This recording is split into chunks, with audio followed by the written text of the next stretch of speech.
potential disease categories with psychotropic drugs waiting to be assigned to them. According to the APA, 19 of the 27 psychiatrists on the top panel deciding on what illnesses to include in the next edition of the DSM have financial ties to drug companies. The situation got so bad that the architect of DSM-3, Robert Spitzer, and DSM-4 editor Alan Francis went public, warning the APA might well be accused of a conflict of interest in fashioning DSM-5 to create new patients for psychiatrists and new customers for pharmaceutical companies. But the psychiatric community has decided not to address this issue, and for good reason. Today, psychiatric drugging rakes in over $80 billion a year for pharmaceutical companies. And with every new edition of the DSM, the diagnoses have not only expanded in number, but cast a wider net to encompass such population segments as senior citizens, the military, pregnant women, and even children. In my training, when I first started this, they told us that they would not give a bipolar diagnosis for a child under 18. These days, I see children diagnosed with bipolar disorder at 5 and 6 years old. A 2-year-old can be throwing a temper tantrum and then stop and be fine. Anybody that's a parent has seen that happen. That doesn't mean they're mentally ill. It means they're 2-year-olds. How can you even diagnose a 2-year-old as a bipolar disorder? I mean, how can you diagnose anybody as a bipolar disorder if you want to look at it that way? Because there is no such thing as bipolar disorder, not from a medical standpoint. It's not like you can find a cell in a person that shows that they have bipolar disorder. It's not like they have a fever or run a temperature, like if they had a physical illness. This is a behavioral definition only.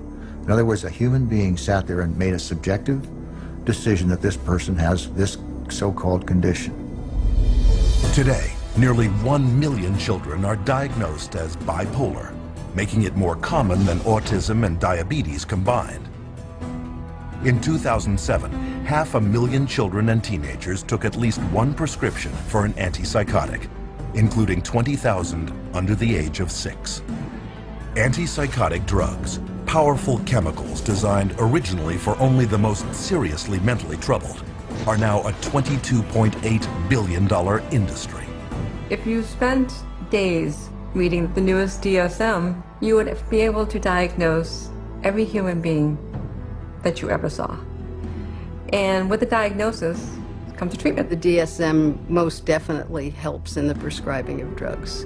It legitimizes the process of pulling out the prescription pad. Because here is this disease entity. The disease entity is addressed with this medication. And the DSM is in the service of making things reductionist into very simple, simplistic ways of looking at things. That makes it easier for the pharmaceutical company to create a medication for.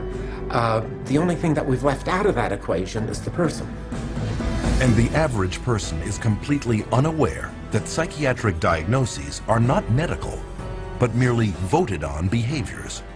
Which leads us to our next question. How do psychiatrists take these invented disorders and get people to believe they have them?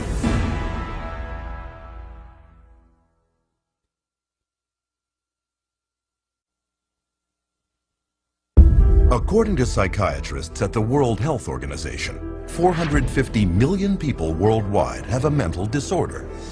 3 times the metropolitan populations of Tokyo, New York, Los Angeles, London, Paris, Mexico City, Mumbai, Milano, Madrid, Toronto, Washington, Athens, Melbourne, Hong Kong, Singapore, Rome, and Berlin combined. Are there really this many mentally ill? Or is this just a case of good marketing?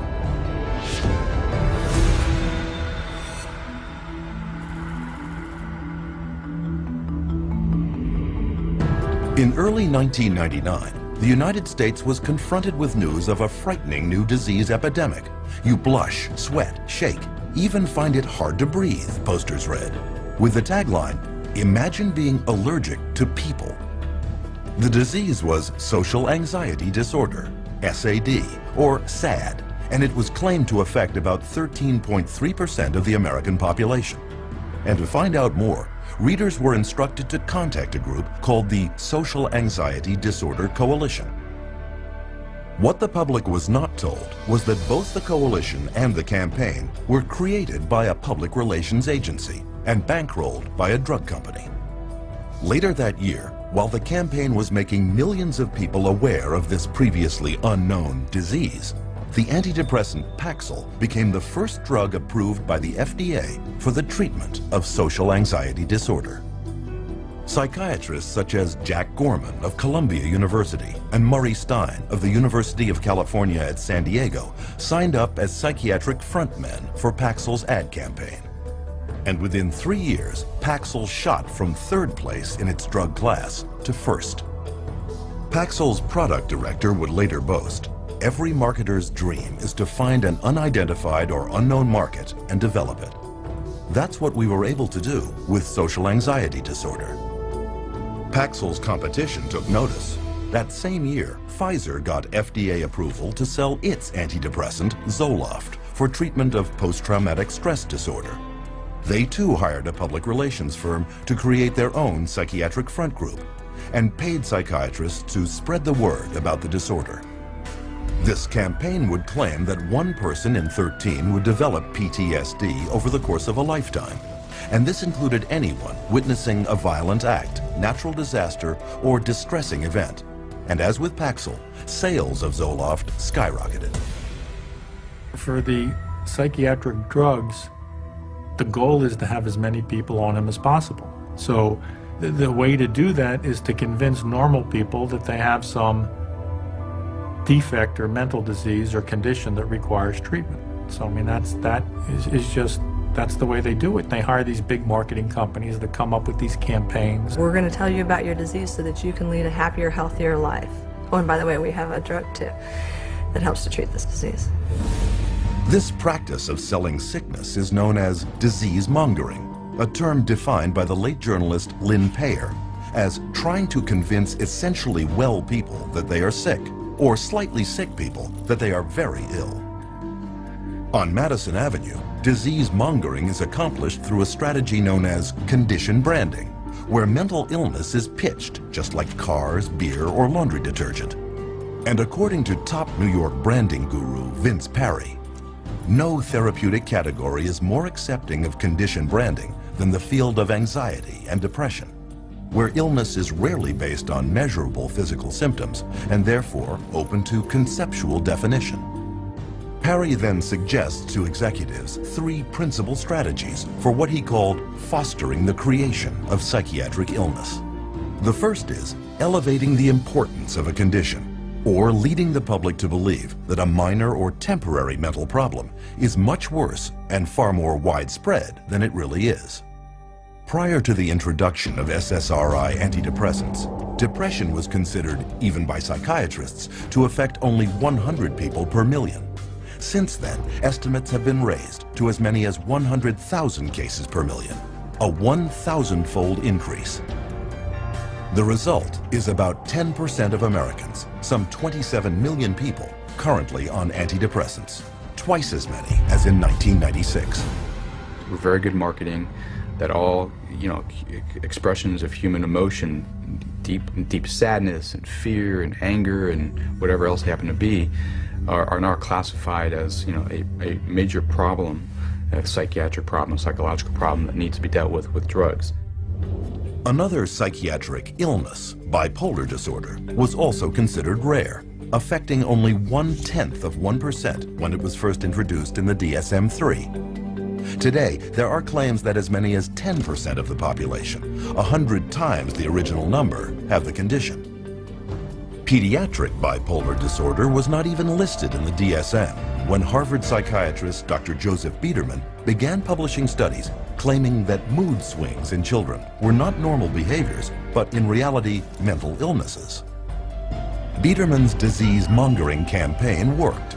In the last decade alone, the rate of children labeled with bipolar has soared 4,000%.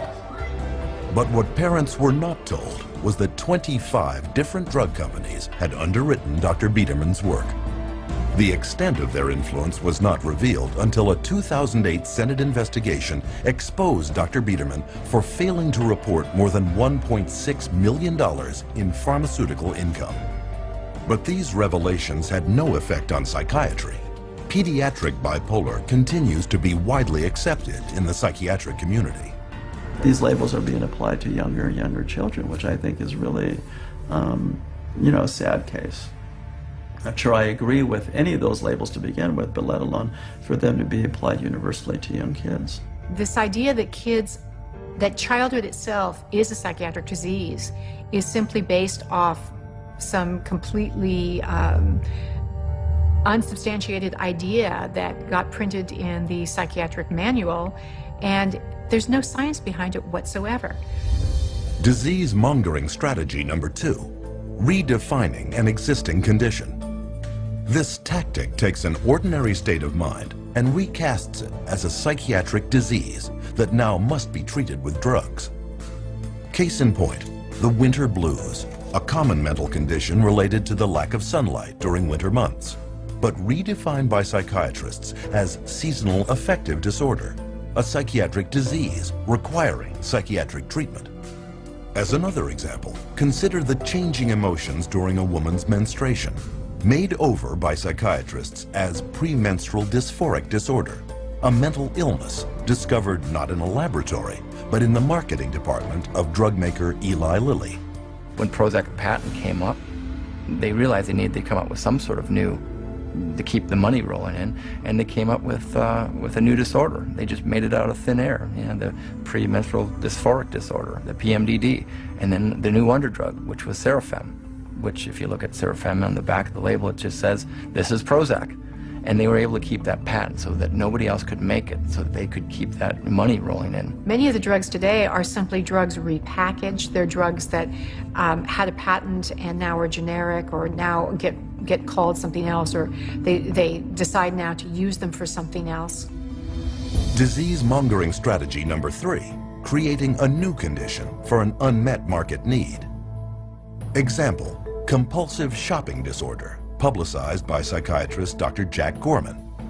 In Gorman's public appearances, a recent study was cited that claimed that as many as 20 million Americans, 90% of them women, could have the problem. What he did not reveal was that the study was funded by Forest Laboratories, maker of the antidepressant Celexa, and that he was a paid consultant to at least 13 pharmaceutical firms, Forest included. Most consumers have never heard of the concept of marketing of disease for profit, but to those in the advertising and drug industries, it is well known. A 2005 Reuters Business Insight report, written for drug company executives, notes that the ability to create new disease markets is bringing untold billions in soaring drug sales, and that the coming years will bear greater witness to the corporate-sponsored creation of disease. If I can't get along with my husband, take a drug. If I'm feeling a little depressed, take a drug. If I can't study properly, take a drug. We've become a fast food, what I call a fast food, fast drug society. One might then ask, is anyone questioning this rampant increase in extremely questionable and scientifically unproven mental diagnoses? In April 2006, the British Medical Journal inadvertently found out when they published a groundbreaking study announcing a newly discovered psychiatric disease, motivational deficiency disorder, or MODED. Characterized by lethargy and an unwillingness to work, MODED was claimed to affect millions. But when media outlets around the world uncritically broadcast the news, the journal told the truth. The study was part of their April Fool's Day edition. But the joke made its point. Disease-mongering works. Even people without any mental illness at all can be deemed at risk and recommended drug treatment. One study published in the Journal of the American Medical Association urged all stroke victims to take an antidepressant to prevent depression, whether they were depressed or not. It was later discovered that its authors had an undisclosed financial relationship with the maker of the antidepressant Lexapro.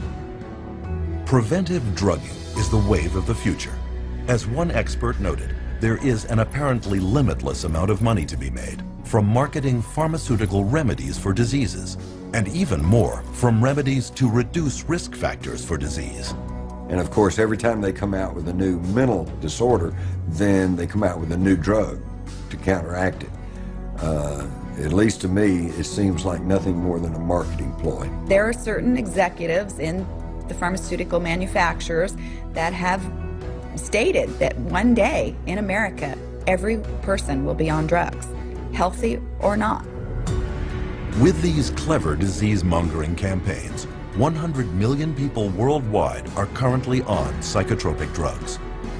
And as a result, the psychotropic drug industry is grossing over $150,000 every minute. Observed one consumer advocate, you can sell hundreds of millions of dollars worth of a drug, even a bad drug, if you have the right marketing campaign. Which leads us to our next question. Now that disease-mongering campaigns are creating the illusion of widespread mental illness, how safe are the drugs psychiatrists are prescribing to treat it?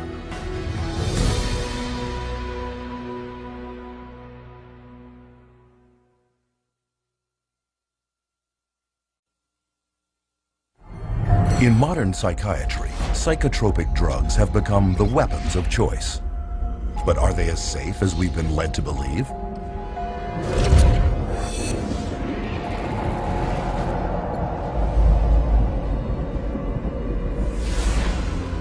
International regulatory bodies, such as the United States Food and Drug Administration, require that all drugs be proven safe and effective before they can be released.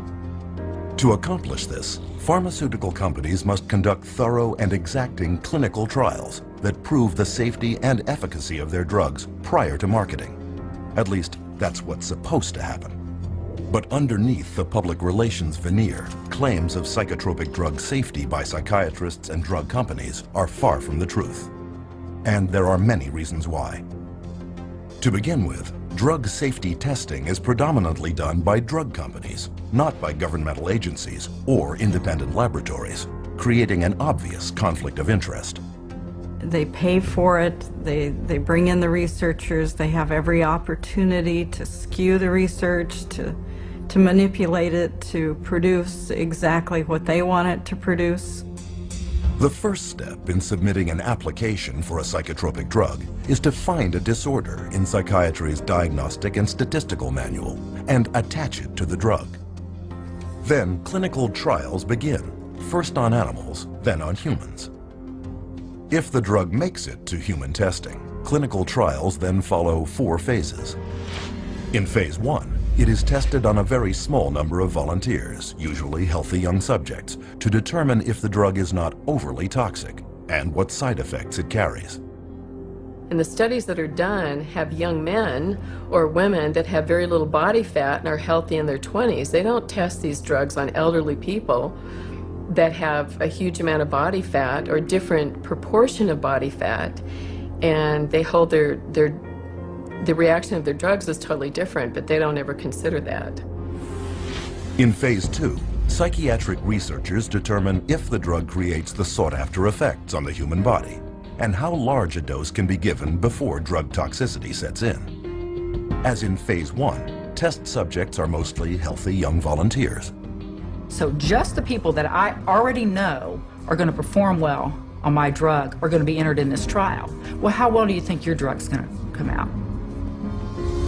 Phase 3 testing compares the psychotropic drug against a placebo or sugar pill. Although phase 3 testing is larger and more extensive than phases 1 or 2, it normally involves only about 1,000 patients and lasts a mere 4 to 8 weeks. Certainly not enough time to determine any long-term side effects. Today, clinical research is a profit-driven multinational industry where drug companies and psychiatric researchers are involved in every detail, from study design to data analysis to study publication. But in doing their trials, psychiatrists face a problem the rest of the medical field does not. They have no scientific lab tests to objectively measure improvement. On a clinical trial for, say, a drug for cancer or for high cholesterol, it's easy to see if something is working because you can look at the study result. The cholesterol level is dropped or the cancer is shrunk or the cancer cells are going away, or there are less of them. You can physically see the answer. With mental health issues, you don't have that luxury. It is this lack of science that permits psychiatric drug researchers many opportunities to skew results of drug trials in the pharmaceutical company's favor. One of the ones I think that is most important is the placebo washout. And what that is basically that they give people placebo pill, the sugar pill, and then anybody who says that they feel better, they get rid of them. And so in which case, they already skew the sample of people being included into the study. That's going to stack the cards against the placebo, and it's going to show an artificial greater effect for the drug. The data shows that the people that got placebo did better. And you know what the researchers said? Oh, that's the placebo effect. Well, we want to get those people out of the study. Another trick of the trade involves giving subjects the test drugs prior to the trial and then putting them in withdrawal. Then, after starting the trial, they are put back on the test drug and will either come out of withdrawal and score better, or, if on a placebo, will continue to feel worse. Psychiatrist Richard Borison, for example, took schizophrenics off Haldol to generate active psychosis, then put them back on Haldol during the trial. In spite of this, his study is still cited in psychiatric literature. Another way that they can manipulate the data is unweighted distributions. I have 3 studies that I look at. One study has 1,000 people in it, and another one has 10 people in it, and another one has 15 people in it. The 1,000-person study showed that the drug was no benefit at all. But the 2 other studies that only had 10 and 15 people in it showed the drugs were incredibly superior. So what do they say? They say 2 out of 3 studies showed greater benefit to the drug group. Perhaps the most common way of tilting the outcome of a clinical trial is simply not to count the individuals dropping out of the study because of the side effects. In fact, in clinical trials for the antipsychotic Zyprexa, 2/3 of the 2,500 participants had so many side effects they dropped out. Of the remaining 800, 22% reported serious adverse reactions to the drug. And during the Prozac approval trials, of the 11,000 patients tested, only 286, less than 3%, actually completed the short 4 to 6 week trials. In another common practice, adverse side effects are covered up by giving additional drugs that are not part of the study. And some researchers have been known to simply falsify the studies. Case in point, psychiatrist Farouk Abuzahab, former ethics committee chair of the Minnesota Psychiatry Society, whose patient he recruited into one of his clinical trials, reported having extreme thoughts of suicide. In his research documents, however, he noted 0 adverse events. 2 days later, she jumped from a Minneapolis bridge to her death. A final way of skewing test data is to hide unwanted drug reactions under less frightening terms. This trick was used in the notorious Paxil Study 329, where such side effects as aggressive events, homicidal thoughts, and homicidal acts were categorized under the word hostility, while under the nebulous term emotional lability were filed suicidal thoughts and actions. In many cases, clinical trials are set up not to look for violence and suicide at all. It is a problem that if these clinical trials don't specifically really ask a lot of questions about the nature of suicidal ideation and how the person feels and hopelessness and akathisia, if they don't ask those questions very specifically, they're not going to really get that data, and it's not going to come up. Designing biased trials to avoid negative findings, interpreting the raw data to favor your drug, and spinning the entire study to accentuate the positive are just some of the many, many ways to bias a trial. It is this perfect storm of intellectual dishonesty that has led one drug expert to conclude that it can be proven that most claimed research findings are false. But it is the drug companies that own the studies. And when they believe they have compiled enough evidence to convince regulators that their drug is safe and effective, they submit their phase 3 clinical trials for approval. The FDA only requires that 2 clinical trials be submitted, so drug companies can conduct as many studies as it takes to find the two that have the best chance at FDA approval. You only need 2 positive trials against placebo, and it doesn't matter if you did 1,000, as long as you get 2. And it's amazing, sometimes they actually don't. They might pull data from another couple of clinical trials in order to get that approved. They don't need to report all their data. They don't need to report all the trials that they do. They only need to report the ones that they want. They can handpick whichever one they want and then submit just those couple to the FDA. As FDA Director of the Division of Neuropharmacological Drug Products, psychiatrist Paul Lieber complained. The sponsor could just do studies until the cows come home, until he gets 2 of them that are statistically significant by chance alone, walks them out, and says he had met the criteria. The New England Journal published a study about a year ago showing that many clinical trials that had been conducted and registered with the Food and Drug Administration were never published because they came out showing no significant advantage over placebo. So antidepressants are not as effective as they are being made out to be, and the side effects are not as emphasized as much as they should be. This point was driven home in 2008 by psychologist Irving Kirsch and his colleagues, who obtained every clinical trial ever submitted, published and unpublished, from the U.S. Food and Drug Administration of 4 new-generation antidepressants. The results were both alarming and enlightening. In Kirsch's words, antidepressant medications have reported only modest benefits over placebo treatment. And when unpublished trial data are included, the benefit falls below accepted criteria for clinical significance. In addition to this, volumes of effects associated with these antidepressants have since been discovered, including homicide, suicide, and mass murder.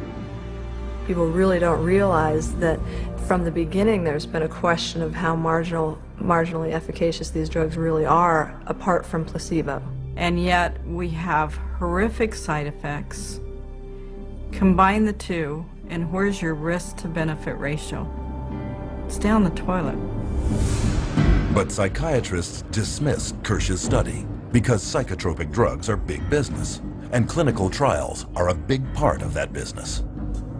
Take, for example, Martin Keller, former chair of the psychiatry department at Brown University, lead author of the so-called Paxil 329 study. This clinical trial, which tested hundreds of children on the antidepressant Paxil, found that the drug was generally well tolerated and effective, which in scientific terms is glowing praise.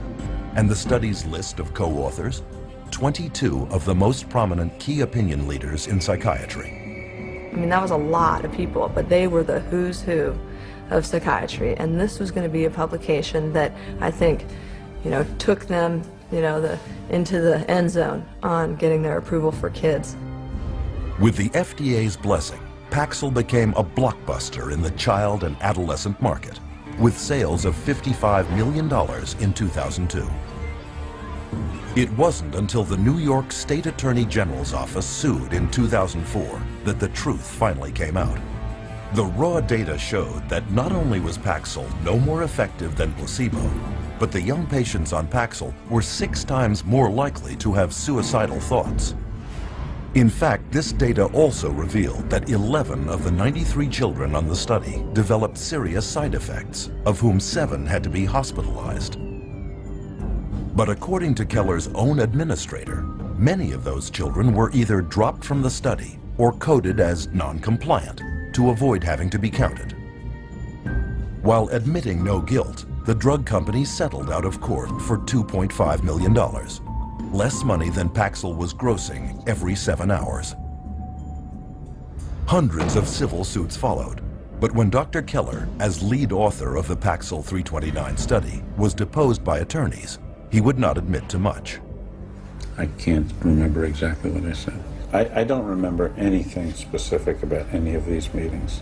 If my name wasn't on the top, I wouldn't remember ever having seen it. If I saw them, I don't remember. The answer is, I don't remember. I don't recall if I was. I don't recall asking him, which isn't to say that I didn't. I want to pick up on the question Mr. Coffin asked you about the 5-fold increase of the Paxil kids experiencing suicidality over the placebo kids. Do you recall those questions? I do. And you said that you weren't particularly aware of that, except for with regard to a manuscript that was sent to you in confidence by GSK? Correct. That actually is not correct, though. I mean, this was an issue that had been presented to you by a number of different reporters that you personally responded to. Is that correct? I don't remember. How could Dr. Keller have known so little about the drug study of which he was lead author, and which he himself used to promote Paxil for children in prominent medical journals and conferences? The ultimate publication of Study 329 was ghostwritten by an agency hired by GlaxoSmithKline, and eventually they, after the manuscript was written, they put Martin Keller's name on it as an author. You know, there again, and maybe you can tell me where I can find it in the paper. No, I'm asking you if you were aware. I don't remember the specifics. And then we finally showed him a document from GlaxoSmithKline where GlaxoSmithKline says that the study was entirely flawed. It was a complete failed study, and it certainly didn't show that Paxil was remarkably efficacious for treating children and adolescents in depression. Can you read that into the record, please? Essentially, the study did not really show Paxil was effective in treating adolescent depression, which is not something we want to publicize.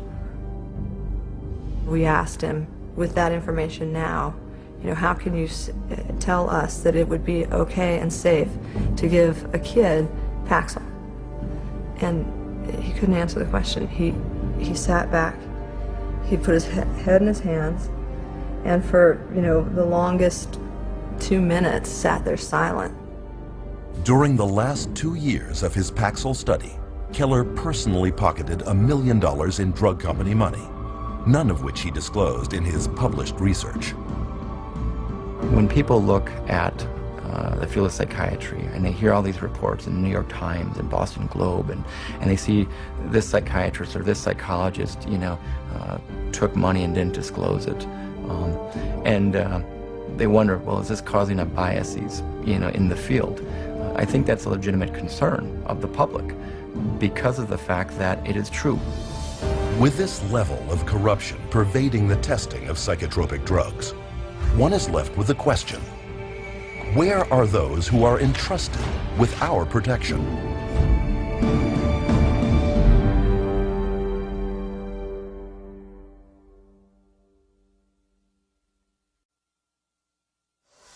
Government regulators are supposed to watch out for patients' welfare. So why are so many dangerous psychotropic drugs being allowed on the market?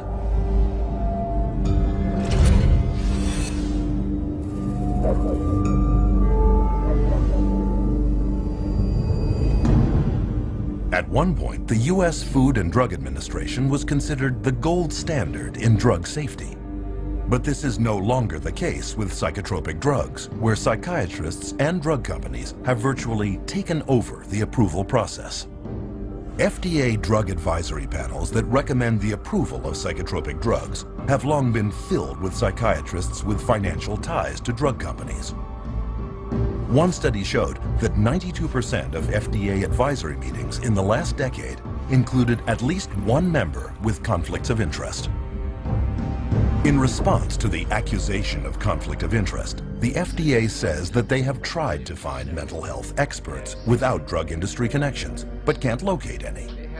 To solve this, they issue waivers, where a psychiatrist is allowed to sit on a psychotropic drug advisory panel, despite having a financial conflict of interest of up to $50,000 a year with drug companies. The advisory panels that review drugs, most of these people are direct recipients of money from usually the drug under study, the company that's submitting the drug, and they waive the conflicts most of the time. So it's pretty pervasive, and it's quite insidious. Full waivers have been granted to the following participants. Dr. Andrew Leon for his role as a member of a data safety monitoring board for an affected firm. He receives between $10,001 and $50,000 per year. Dr. Bruce Pollock has been granted a limited waiver for his activities on an advisory board and speakers bureau for an affected firm in which he receives less than $10,001 per year. Ms. Jean Bronstein for her ownership of stock and a bond in an affected firm in which the value falls between $50,001 and $100,000. You could be paid massive amounts of money by the drug companies, you know, in this sense, and then turn your hat here and say, okay, now I'm going to review the drug. And that huge conflict of interest was not to be discussed. In fact, they didn't want people putting it out there. That was the policy. So they still allow it. They still allow that conflict to continue. But now it's meant to, you know, I guess they're supposed to acknowledge if there's a conflict of interest. But acknowledging the conflict and getting rid of the conflict are two different things. The revolving door between government, academia, and the drug industry is one of psychiatry's worst-kept secrets. There's a revolving door, FDA and drug, FDA and drug. So we have a system where those institutions that people trust, want to trust, would like to trust, are truly untrustworthy. Case in point, Daniel Troy, a former drug company lobbyist, who was then hired as general counsel for the FDA, where he filed legal briefs in favor of drug companies and against drug victims. He was the drug lobbyist lawyer, and then he became the general counsel of the FDA. I mean, they talk about having the wolf watch the chickens. After leaving the FDA, Daniel Troy went back to the drug industry, where he is now Senior Vice President and General Counsel for pharmaceutical giant GlaxoSmithKline. This is the atmosphere under which psychiatrists at the FDA give drug makers approval to sell psychotropic drugs. But the clinical trials are not supposed to end here. There is one final stage of testing to go, Phase 4. Phase 4 requires that drug companies track the adverse side effects that will undoubtedly occur in the general public, well beyond the very small samples of Phase 3. The sheer number of side effects that will now emerge has prompted one advocacy group to warn that most drug safety problems will not show up until the drug has been on the market for at least 7 years. The meds are not tested long-term before they get approval from the FDA. The studies tend to be a matter of weeks or a few months, but nothing looking at over the years. And the data that's coming in now from Europe and also in the United States is that the side effects are deadly. Instead of serving a safety function as post-marketing surveillance, Phase 4 clinical trials are now being recast as post-marketing research and repurposed into a means of testing psychotropic drugs for additional psychiatric disorders. Take Zoloft, FDA approved in 1991 to treat major depression. Since then, it has also been okayed to treat obsessive-compulsive disorder, post-traumatic stress disorder, premenstrual dysphoric disorder, panic disorder, and social anxiety disorder. In 2005, the last full year before it lost its patent, Zoloft grossed $3.3 billion. And as with other psychotropic drugs, much of that is pure profit. 100 Xanax pills, for example, only cost 2.5 cents to manufacture, but retail on average for $136.79, a profit of well over 500,000%. It is for this reason that drug companies enjoy profit margins of about 16%, triple the norm of most businesses. In 2006, drug company CEOs of the 10 leading drug companies were paid an average of $18 million a year, almost 400 times the median household income of the average American family. Investors also love pharmaceutical companies producing psychotropic drugs, since psychiatrists never prescribe them to cure mental problems, but to manage them, often for a lifetime. And lifetime customers have a huge impact on the bottom line.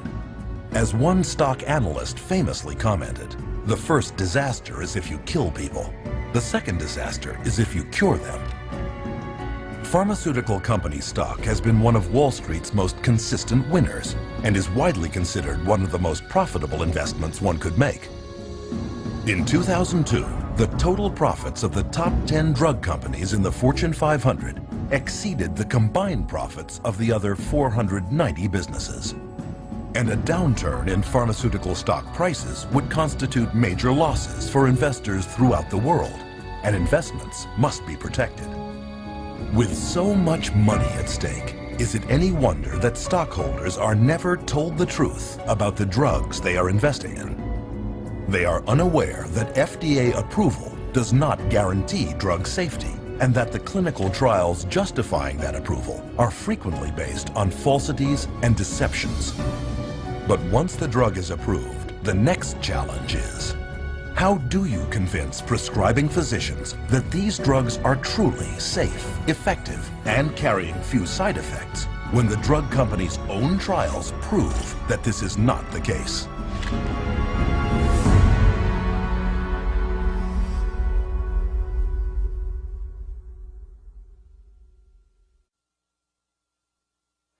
As powerful psychoactive substances, psychotropic drugs are available only through the prescription of a medical doctor. So how did psychiatrists and drug companies succeed in convincing millions of doctors to prescribe them to hundreds of millions of people?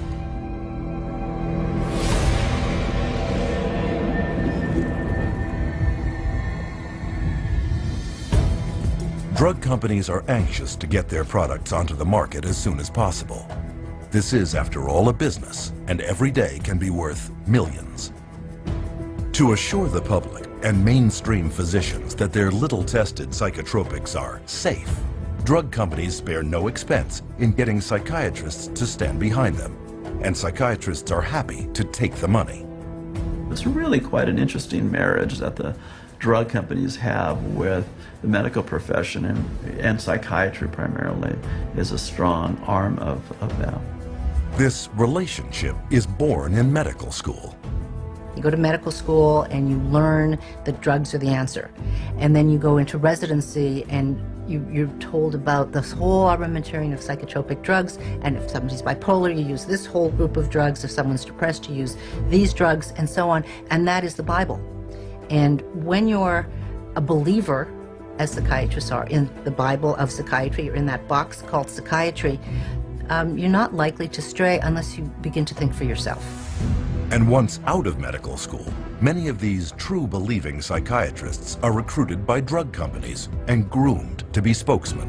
They know then who are the psychiatrists who are most easily influenced, and they can then invest in those doctors, take those doctors to whatever fancy resort to be educated about the latest, newest med, and those people then become the experts. They go and give the talks at the medical dinners, at the fancy restaurants, or at the drug-sponsored symposia at the American Psychiatric Association.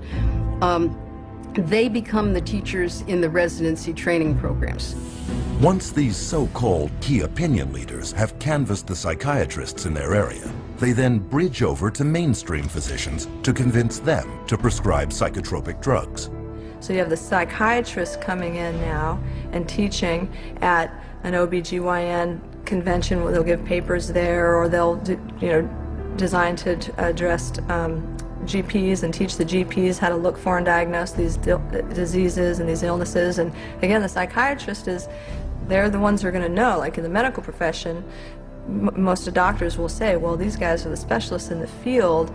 I'm going to listen to how they want me to do this so that I can do it in my own practice, and they'll follow that lead and that influence, all funded by the drug companies. Indoctrinating physicians begins at medical conferences like these, where government-mandated continuing medical education, or CME, courses are taught. I'm required once a year to have so many units of postgraduate training, and so I have to go to get my hours by approved training centers that the state recognizes, and those approved training centers are run by the drug companies. But far from being educational, these conferences are frequently produced by professional medical education firms hired by drug companies. And their psychotropic drug seminars are commonly conducted by drug company paid psychiatrists who can be paid up to $2,500 for a single lecture. Most of the continual medical education conferences and courses are sponsored by pharmaceutical companies, and so I can guarantee you they're not going to have doctors talking about the risks of using their medications. The purpose of these conferences is clear. As one of the medical education company's marketing materials reads, "Whatever combination of audiences you need to motivate in order to exert maximum leverage on the marketplace, we can help you identify them, reach them, and influence their behavior." As a marketing strategy, CME works. In one study, prescription rates of doctors following medical education conferences went up 87% for one drug and 272% for another. Not surprisingly, the pharmaceutical industry now spends up to $1 billion for 371,000 such events every year. And as long as they're making money, they're going to do everything they can to subsidize medical education, medical journals, postgraduate medical education, including the educating of psychiatrists, to use as many drugs as possible. And the psychiatrists paid to give these talks make out very well. Case in point, Dr. Charles Nemiroff of Emory University. With deep financial ties to nearly 24 different drug companies, Dr. Nemiroff received $2.8 million in pharmaceutical money from 2000 to 2007. When it was revealed that he had violated federal law by failing to report $1.2 million of this money to his university, he stepped down as chairman of Emory's psychiatry department. But Dr. Nemiroff did not stop at speeches and personal appearances. He was also exposed for having financial ties to a company whose medical device he reviewed favorably in a psychiatric journal he himself edited. On another occasion, he hired 14 Emory University colleagues to write articles for a special supplement of the medical journal celebrating the 5th anniversary of the introduction of the antidepressant Effexor. Nemiroff's journal is one example of a very large problem. In one notable case, the New England Journal of Medicine printed an article whose authors had so many financial ties to drug companies that because of space limitations, the journal was forced to list them on its website. Printed out, these financial conflicts covered 3 single-spaced typewritten pages. But it goes further. In many instances, respectable journals have been fooled into publishing studies written by drug company ghostwriters, but falsely credited to prominent psychiatrists who are paid up to $20,000 to put their names on it. The pharmaceutical industry has set up companies that are educational companies, and they create papers subpoenaed evidence has found these papers where on the top it'll say author ? i.e. they haven't yet decided who to invite to be the author of this scientific paper. Ghostwriting is very common. As many as 50% of published psychiatric research papers are written by ghostwriters. Sometimes the psychiatrist paid to put his name on the article hardly even looked at it. Take, for example, psychiatrist Dr. David Dunner, who endorsed Paxil as lead author in a 1995 study published in the Journal of European Neuropsychopharmacology, only to later admit he had never reviewed any of the study's actual data, but signed off on the summaries instead. Even the FDA's top official for the review of psychotropic drug clinical trials, psychiatrist Dr. Thomas Loughran, has repeatedly signed his name to articles ghostwritten by drug companies that promote the use of antidepressants and antipsychotics. Psychotropics now labeled by the FDA itself as having high risks of suicidal behavior and premature death. Besides their considerable influence over FDA policymakers, drug companies exert extensive control over psychiatric journals by means of substantial advertising budgets. Every other page is a pharmaceutical ad that they pay for, and so they are the livelihood of the journals. That's how they get published. Medical journals are completely supported by the ads from drug companies. Without the ads, the journals would dwindle away. Doctors look to scientific publications as the objective source. It comes from this university, this research being done by these, highly revered, very well-respected leaders in my industry. If I can't trust them, I mean, it's doctor to doctor. I'm not listening to those sales reps. That's different. This is doctor to doctor. I'm listening to the big guy. And, they've taken over that process. The scientific literature now, you just can't trust it. Today, between 2/3 and 3/4 of all clinical trials published in major journals are funded by drug companies. And to influence prescribers even more effectively, drug companies will give as much as $1 million to journals for reprints of favorable trials they can later use as objective-looking marketing tools. But the pharmaceutical funding of psychiatry goes beyond even this. Until years of pressure finally forced a recent promise to change, the APA's national conference was largely underwritten by drug companies, as were its government lobbying efforts. But old habits die hard. At a recent APA convention, the drug companies were there, handing out food and giving psychiatrists promotional lectures called product theaters. Then they get the vast majority of their funding for their associations, for their meetings, for everything from the pharmaceutical industry. So promoting pharmaceuticals is basically the only options that they have. With psychiatrists already enthusiastically spreading the pharmaceutical gospel to the rest of the medical field, drug companies also attack prescribing physicians on another flank, using armies of drug company sales representatives. We always did a full frontal assault. So we always came in, our product's the best. Our product's the best, our product's the best. Are you gonna write it? Are you gonna write it? Are you gonna write scripts? This was kind of our mentality. My job and my pay was based solely on my ability to push drugs through my territory. So if I wasn't moving enough prescriptions, if I wasn't moving enough pills through my territory, I was at risk of being fired, and on a lesser level, I wasn't making the bonus money. The bottom line for you was, it was a business, you got paid, and you had to get as many prescriptions as you needed that doctor to write, and you did it however you could. One way to get people onto psychotropic drugs is through free samples. These are not provided by psychotropic drug makers out of a sense of charity. They are intended to get the patient onto a drug regimen he cannot get off of.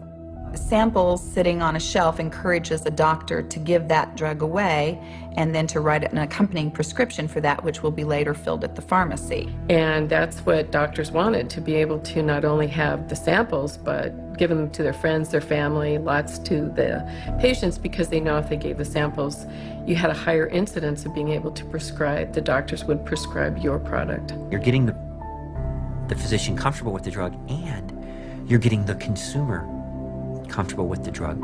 So let's say when the trial's over and the free drug's gone for the trial, what's the doctor going to do? Is he going to write a prescription of another product? Not if the patient's doing fine. You never want to rock the boat. The industry and the companies fully understand that if you can get those drug samples into a doctor's hand, you're going to be able to get prescriptions out of that doctor. They're actually a very effective marketing tool, and there's quite a large percentage of the marketing budget that goes into the distribution of samples. In 2003, pharmaceutical sales reps handed out $16.4 million worth of free samples. And to sell them even more easily, sales reps have another hidden weapon: prescribing information bought from pharmacies by prescription tracking companies.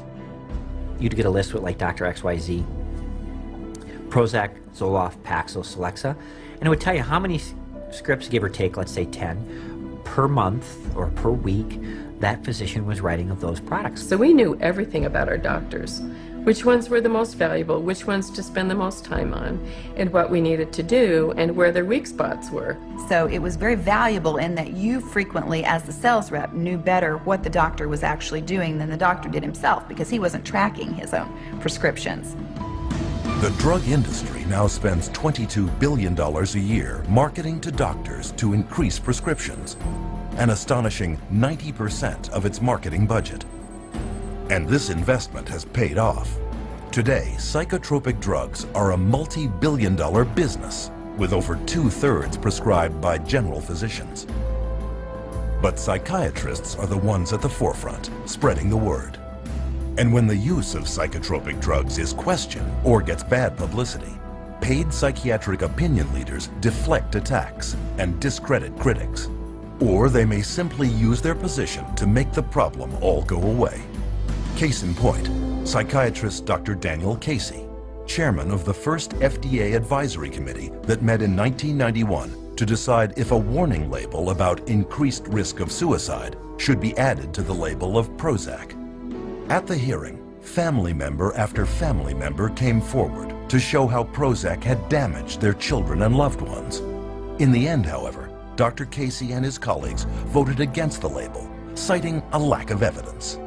But what many at the hearing did not know is that 5 people sitting on that 9-member panel had significant financial ties to drug companies. Casey himself became chairman of an FDA advisory panel that voted to approve another antidepressant, Zoloft, later that same year, and soon became one of Zoloft's most sought-after speakers. But the corruption goes beyond even psychiatrists at the FDA. Directors of major psychiatric institutions are likewise paid handsomely by pharmaceutical companies, such as the deputy director of the New York Psychiatric Institute, who one year received $140,000. Even government agencies are not immune from conflict of interest.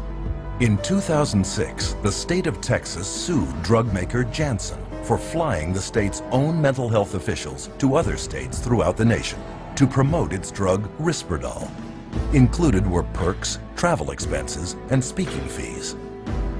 Even at the federal level, the chief of geriatric psychiatry at the U.S. National Institute of Mental Health was convicted that same year for accepting and failing to disclose over $250,000 from drug companies in exchange for consultations, retainer fees, and travel expenses. The result of these pharmaceutically paid doctor education campaigns is an explosion in psychotropic drug prescription, not just written by doctors, but by many others. I know some practitioners start people on drugs, on the antidepressants. There's unfortunately, a nurse practitioner that does it, and she's not supposed to. It's not in her protocol. Another nurse practitioner I work with has told me that she keeps doing it. It's gotten to the point where you have nurse practitioners, physician's assistants. There are times when that child doesn't even see a doctor. And we're seeing these prescriptions written for, and at best, the doctor may sign off on the bottom of that prescription.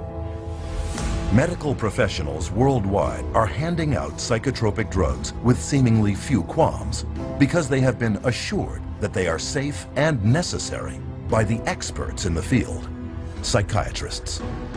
The psychiatric community is completely responsible for the widespread use of psychotropic drugs. They're the ones writing the scripts to a large extent, and they're the ones that are proclaiming their supposed beneficial effects, and I think they're sketchy, the evidence isn't good, and the side effects are horrible. The psychiatrists are the facilitator of the diseases, and therefore the prescriptions. Today, even official psychiatric organizations do not contest that the partnership between psychiatry and pharmaceutical companies in promoting psychotropic drugs to doctors is significant and almost impossible to avoid.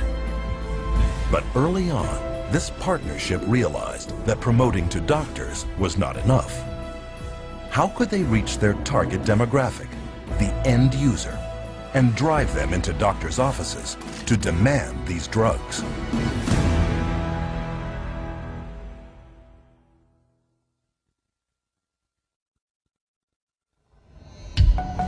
In the mid-1970s, Henry Gadsden, head of Merck, one of the world's largest drug corporations, told Fortune magazine that he wanted his company to be more like chewing gum maker Wrigley's and sell to everyone, even healthy people.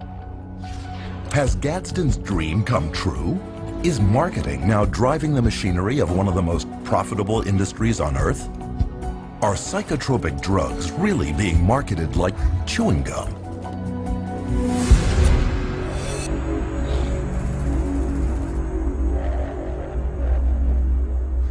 Psychotropic drugs are marketed on two fronts. The first is through sales campaigns aimed at doctors, psychiatrists, and other prescribers. And on a second flank, the drugs are promoted heavily to consumers, you. Until recently, however, it was rare to see a drug advertisement on television because, by law, drug companies had to list all side effects, a list far too long for a 30 or 60-second spot.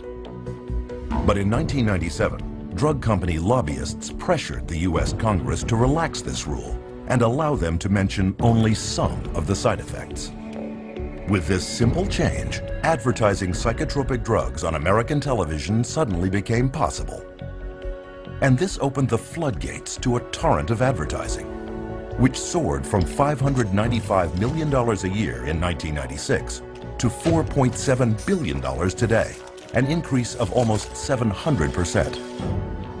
The direct-to-consumer advertising on television, they don't give that message that in order to be healthy, you need to be off drugs.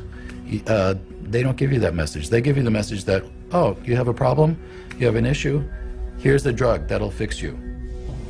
And a lot of money is driving this message home. The average American television viewer now sees as many as 16 hours of drug advertising a year. The pharmaceutical industry reaches right into our living room on a daily basis and tries to convince us that we have this problem that they can solve with a pill. That's dangerous. If you watch any primetime TV, if you watch any primetime news, you're going to get multiple advertisements for whatever the current med is of choice. On television, there are ads now that say, you have got this condition and you're feeling miserable. Ask your doctor to give you this pill. Take this pill, it's over the counter. We're being taught, our society really pushes the idea of quick, simple answers. Ask your doctor if Abilify is right for you. Ask your doctor about Cymbalta. Talk to your doctor about Zoloft. Ask your doctor about Prestige. Ask your doctor if it's Talk to your doctor. Talk to your doctor about the risks and benefits of adding Abilify. If you can convince somebody that they've got a medical or biological problem, that the only thing that solves it is a pill, stands to reason you're going to sell more pills. To see how effective this Ask Your Doctor marketing strategy is, one study sponsored by the National Institute of Mental Health in 2005 sent trained actors into doctors' and psychiatrists' offices, claiming to be depressed and asking for a specific antidepressant. 50% of them received a prescription for the very drug they requested. And even if the actor did not ask for any psychotropic drug at all, he was given a prescription a third of the time. The doctors feel tremendously pressured to please the patient, to prescribe what the patient is asking for.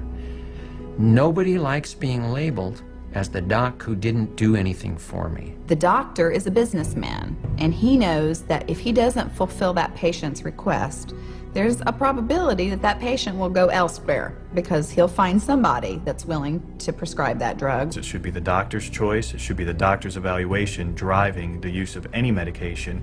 It shouldn't be giving a patient the opportunity to see something on TV and come in and ask for it by name, because doctors then are immediately put in a situation where they feel pressured to pull out the prescription pad, whereas they should have come to that conclusion based on their actual clinical data. But getting the patient to walk in and demand psychotropic drugs for non-existent diseases has taken that power out of doctors' hands. And this has been done through psychiatric drug marketing campaigns that fill the coffers of media outlets. Drug advertising on television, for example, accounts for 55% of the pharmaceutical industry's direct-to-consumer advertising budget. And estimates show that if this television advertising were ever banned, prescription sales in the United States alone would plummet by $10 billion. Magazines and other print media also depend on pharmaceutical companies for much of their advertising dollars, over $1.8 billion a year. But is this a good thing? Do such massive amounts of ad revenue taint what we see in the media? You know, obviously the advertising pays for the television programs. So the real money is in the advertising, not in the television program. So that's where the money is. I don't know of too many magazines that want to run huge advertisements blasting the drug companies that are paying for the magazine on the next page. They're going to take a lot of heat, and people are going to pull their ads if they start doing that. So again, you have a huge conflict of interest at play with the mass media.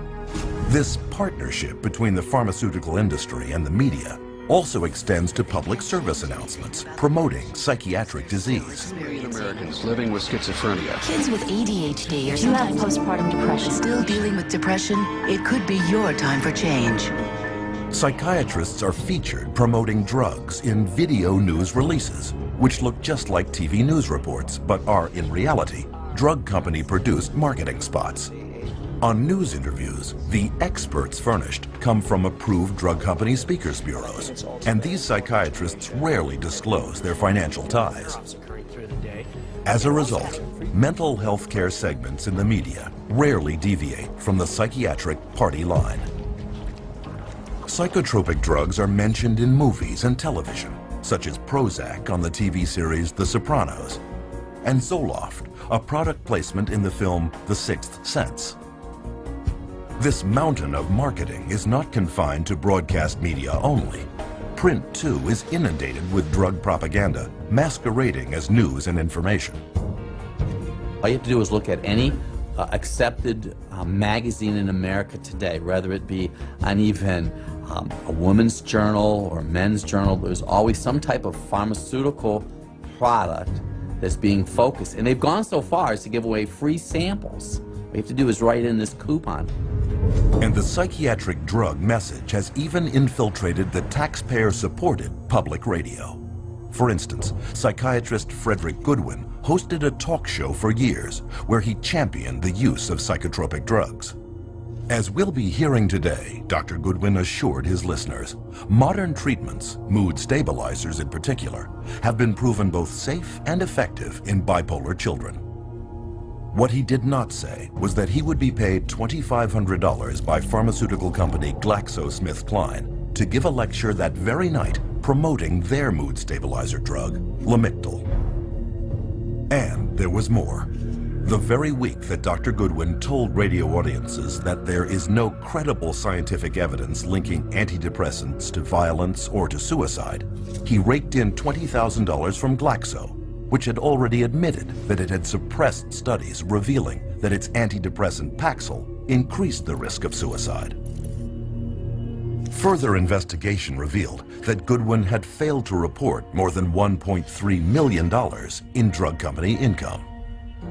Might this level of conflict of interest be preventing the mainstream media from revealing the full truth about psychiatric drugs? As long as we have direct-to-consumer advertising and the marketing dollars the pharmaceutical companies put into it, you will not hear a companion story or any information about a school shooter or a person who went to their work and killed all their family members and friends. You will never hear whether or not they were on a medication. What you will hear is how depressed they were. And you'll have consultant after consultant and psychiatrist after psychiatrist coming up and being interviewed to discuss how mentally screwed up this person was and how they weren't doing their treatment the way they were supposed to, or they didn't seek treatment when they should have. This story has protected psychiatrists and their drugs for decades. To understand why one hears it so often, one need look no further than the bottom line. As parts of large corporate giants, today's media companies are in the business of making money. And to their CEOs, keeping stock prices high is part of their job description. And when pharmaceutical advertising money is your lifeblood, there is little chance you will rock the boat.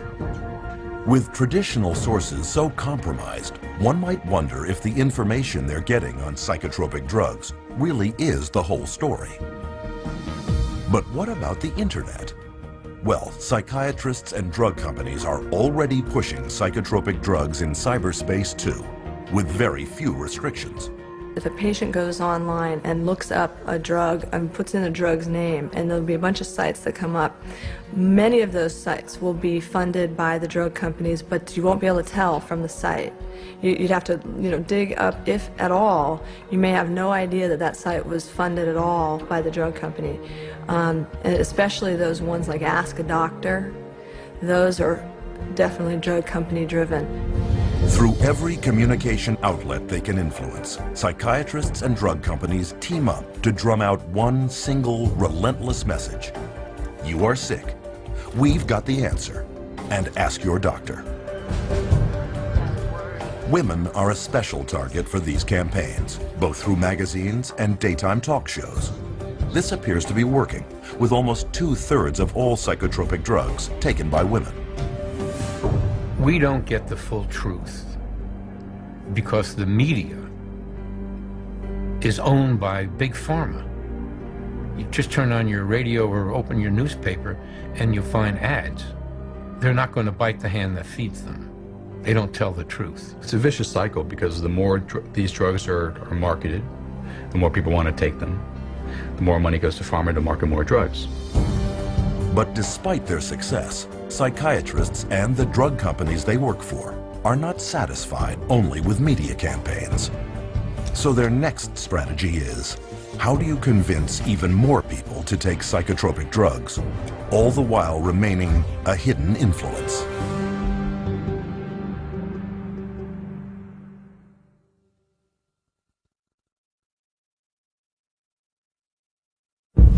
Billions are spent every year by drug companies to advertise their latest drug. These efforts are obvious. But are there hidden ways that psychiatrists and drug companies can get you to ask your doctor without your even knowing it?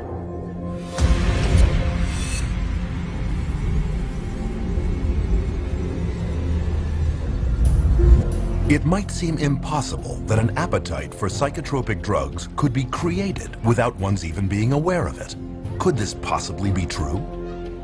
Well, if you know what to look for, you will find drug marketing campaigns practically everywhere.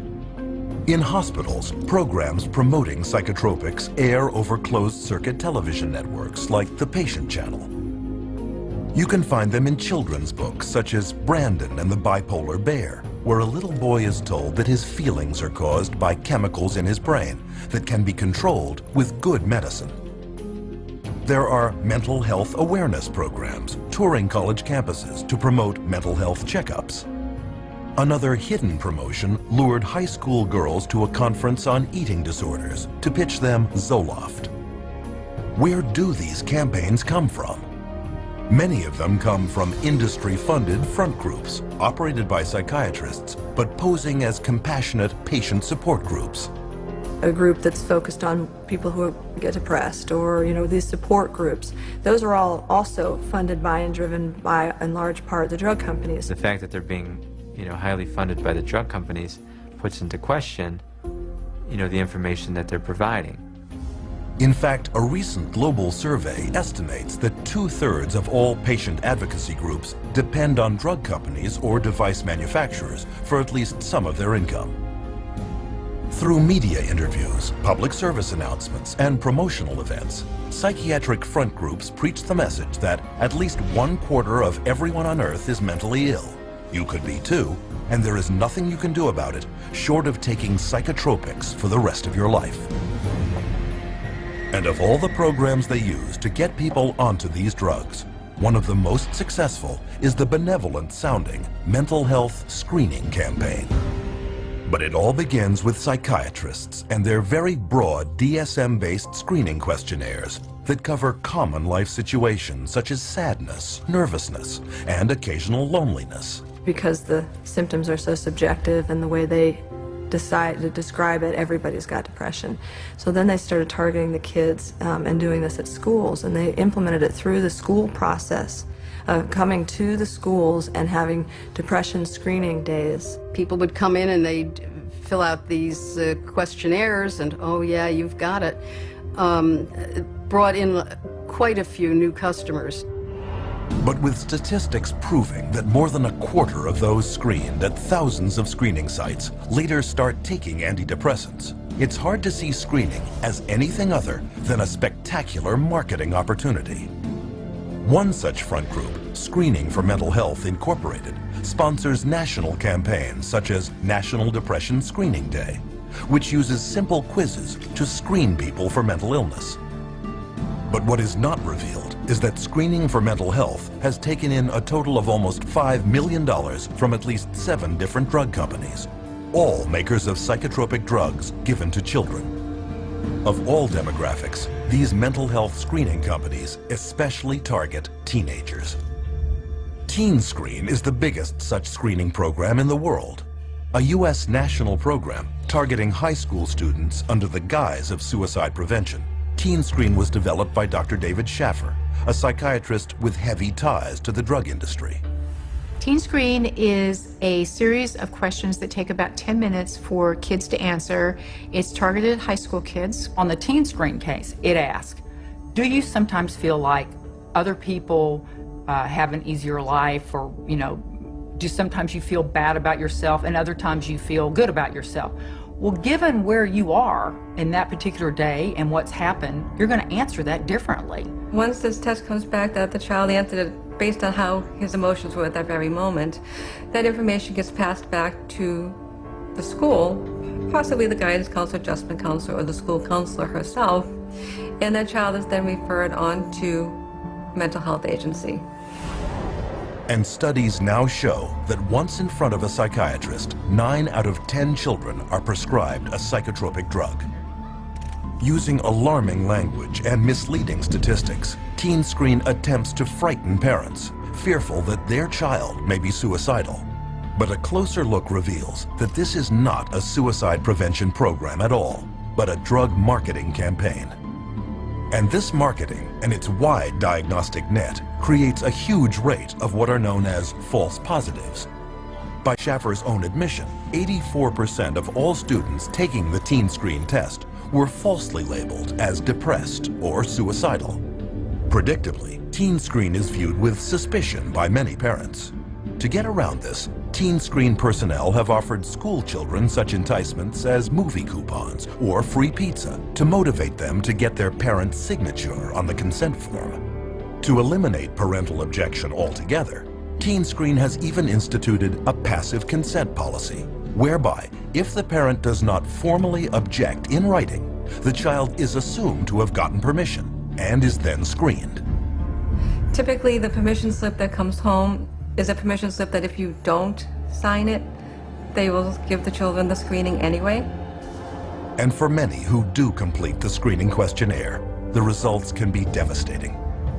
In Colorado, TeenScreen labeled over half of all school children as at risk for suicide, in spite of a government-documented teen suicide rate of less than 1 in 10,000. Far fewer odds than being struck by lightning. In fact, in the last decade, the American teen suicide rate has not risen, but has actually fallen by 25%. There's no data that supports that, doing something like a TeenScreen is actually going to reduce suicides. They themselves have indicated that the numbers are so small, the suicide rate is so small, that you can't really get an accurate read on whether it works or not. On top of this, there is now evidence that far from preventing suicide, screening programs actually cause it. The chair of the National Institute of Mental Health Research Consortium concluded, participants were more likely to consider suicide a solution to a problem after the program than before the program. And research has shown that once put on psychotropic drugs, children are more likely not just to consider suicide, but to actually follow through. That you may have more people that are so distraught by the way they are when they're under the influence of the drug that they do commit suicide.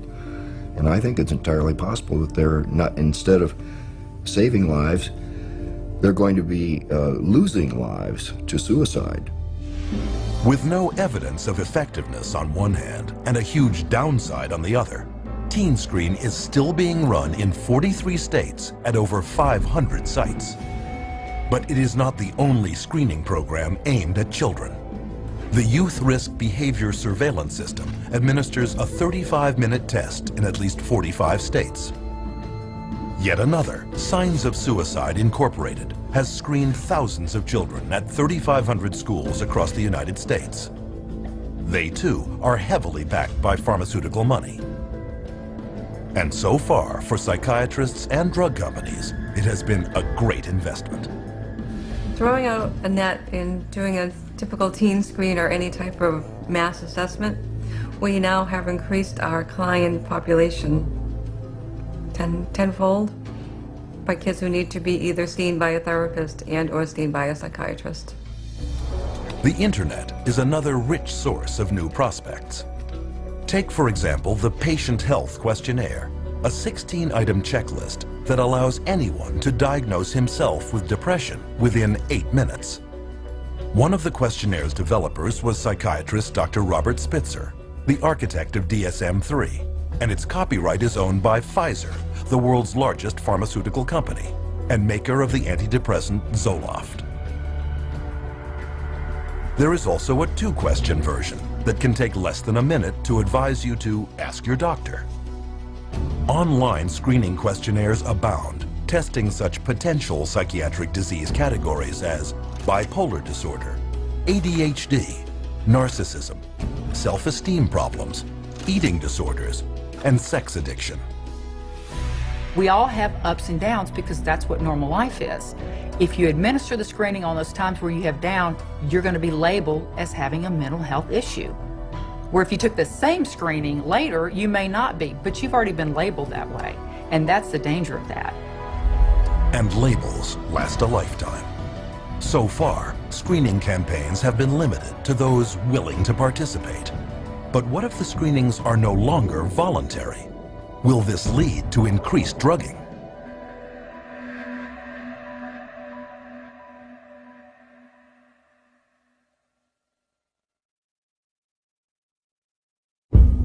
Psychiatrists insist that a mental health screening would be beneficial for everyone. But is this true? And what are the risks?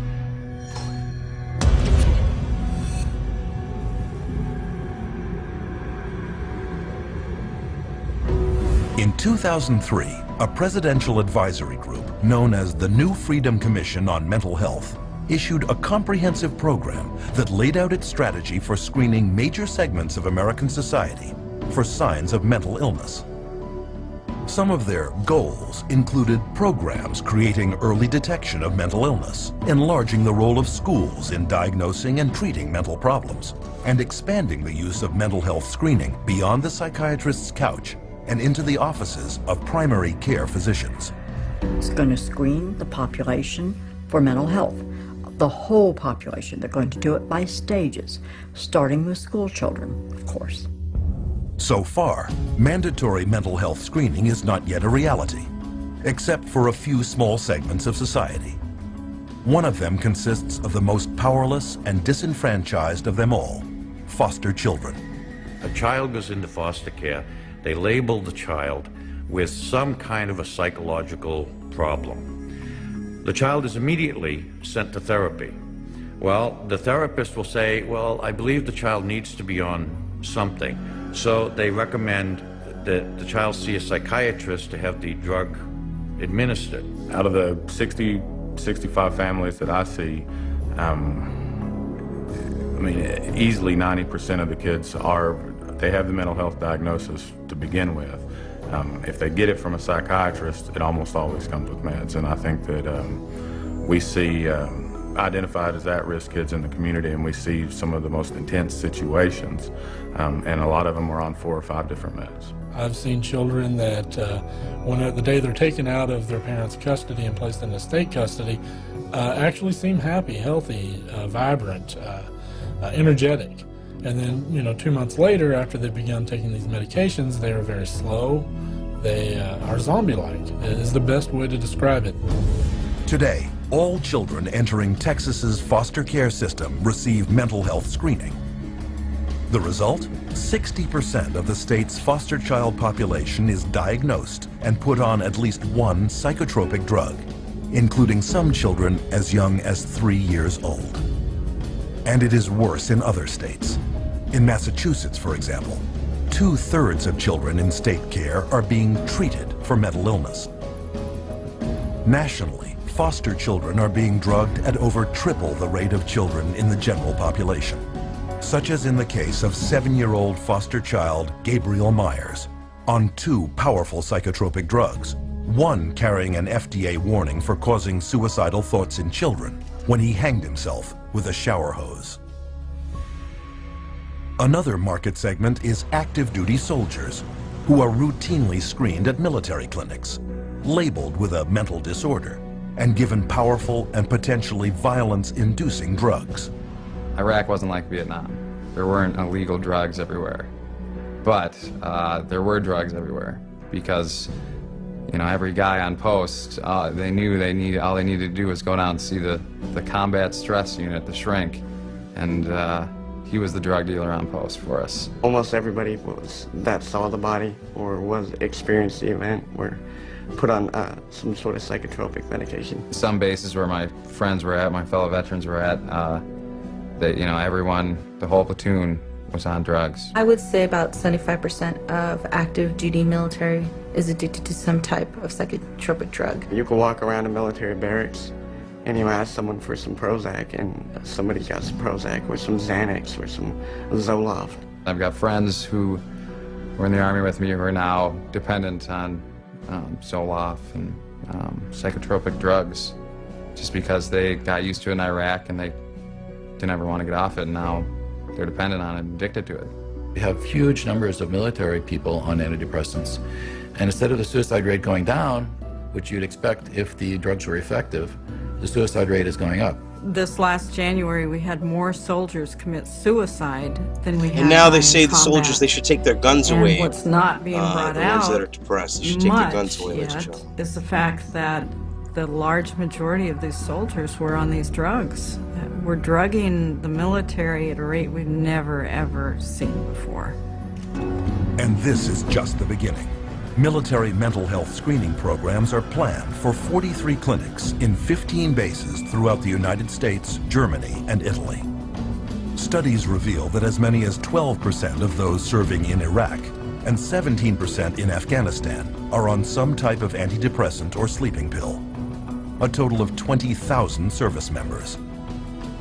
But this number pales in comparison to the number of pregnant or postnatal women that could be drugged should mandatory psychiatric screening laws for them come to pass. When a woman is pregnant, right during the pregnancy, specifically right afterwards, her hormones are changing and sometimes raging. And to screen them and call it mental illness, if they have any type of emotional issues in any way, shape, or form, is utterly ludicrous. Even without laws mandating it, expectant mothers may be screened for mental illness and not even know it. Here are some women interviewed coming out of their doctor's offices. Have you ever been screened for mental illness? I have not been screened for mental illness. No, I've never been screened for any mental illness. I don't remember any pre-screening. I have not been. No. No? Have you ever been screened for any mental illness? No, I have not been screened for any mental illness. Did your OB/GYN or gynecologist have you fill out a questionnaire that contains psychological questions? Yes, my OB/GYN did give me a questionnaire that has psychological questions. I've never been screened for mental illness. Yes, I would say the first time I went to see my OB/GYN, I did fill out questionnaires about even family medical history, my medical history, my mental state. I've not been screened for any mental illness or depression. I took a questionnaire in my 6-week checkup, and it basically asked me about if I was crying, if I felt depressed. Yeah, it was a questionnaire about depression. If you're depressed, or if you had any history of depression. Are you happy with your normal day? Are you happy about being pregnant? Have you ever hurt yourself? Are you happy? If I feel like hurting someone, if I was angry. Do mental illness run in your family? You know, it was very noticeable to me after the pregnancy that they're actually fishing for the postpartum depression. When I was pregnant with my daughter, before I had her, I had to take postpartum depression medicine from my 7th month on to my 9th month. And where is the screening leading? To programs like a little-known drugging scheme originally formulated in Texas in 1995 called the Texas Medication Algorithm Project, or TMAP. TMAP is a program that was originated starting in the 90s, a collaborative group of doctors from University of Texas and the Texas Department of Mental Health and Mental Retardation. And what it was supposed to do was come up with the best practice for treating mental illness. Using research funding from 11 different pharmaceutical companies, this panel dominated by psychiatrists, created a step-by-step flowchart that requires the prescribing of only the latest and most expensive psychiatric drugs for patients with mental problems. And if one psychotropic didn't work, doctors were obligated to try another expensive one. And if none worked, the next step would be electric shock treatment. But those running TMAP were hiding a major conflict of interest. They didn't disclose that the researchers that were all involved in creating this, almost every single one of them had financial relationships with the pharmaceutical companies. But Texas isn't the only state with problems of corruption. Alan Jones was an investigator in the office of the Pennsylvania Inspector General.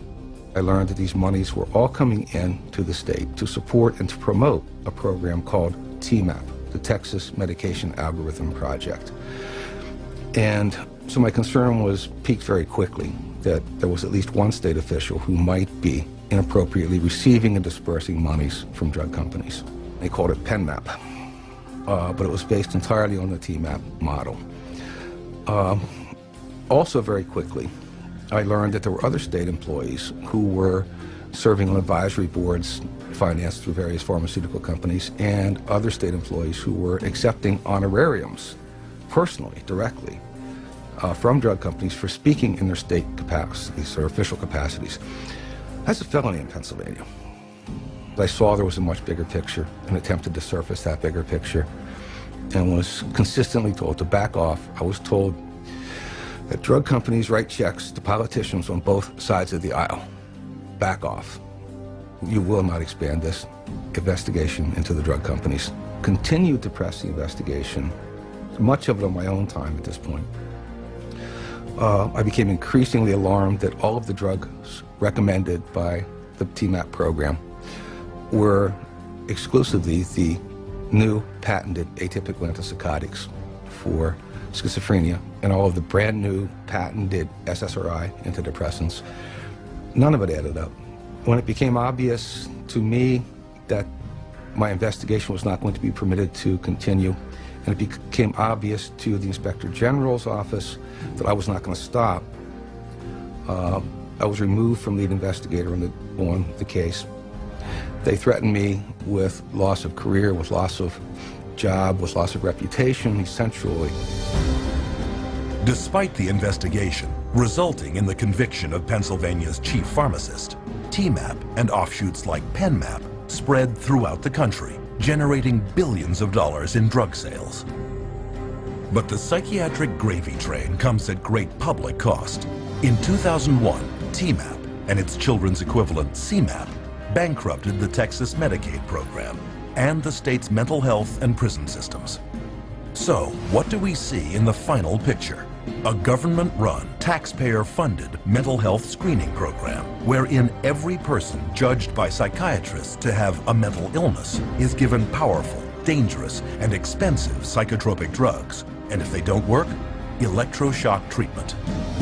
They're going to start with school children on the New Freedom Initiative. Then they're going to move it to senior citizen nursing homes. Then they're going to move it to, of course, military. And then parents. By the time you're 18, you've been screened in utero when you were an infant. You were screened as an infant when you first came out. You were screened in your daycare. You were screened then at school. You were screened at the pediatrician's office. You're screened in high school. You're screened over and over again. And to sit there and pass laws requiring that people be screened and drugged based on screening under state law or federal law is really, it's criminal. It should not be done. They're marketing this madness all over this country, and we are actually becoming an example for the rest of the world. So we're, again, the poster child, if you will, and so the rest of the world is spending more and more on drugs.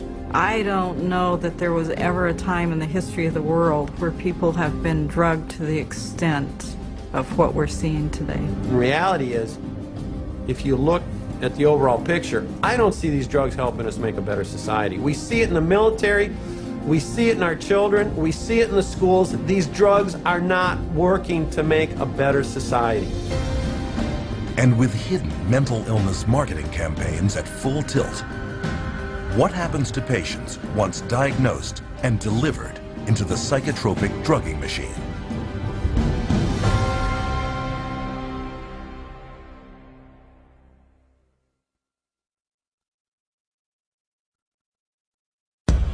If drugs are being sold as safe and effective by psychiatrists and drug companies, why is it that we are seeing an alarming increase in consumer-reported adverse side effects? What are psychiatrists not telling us?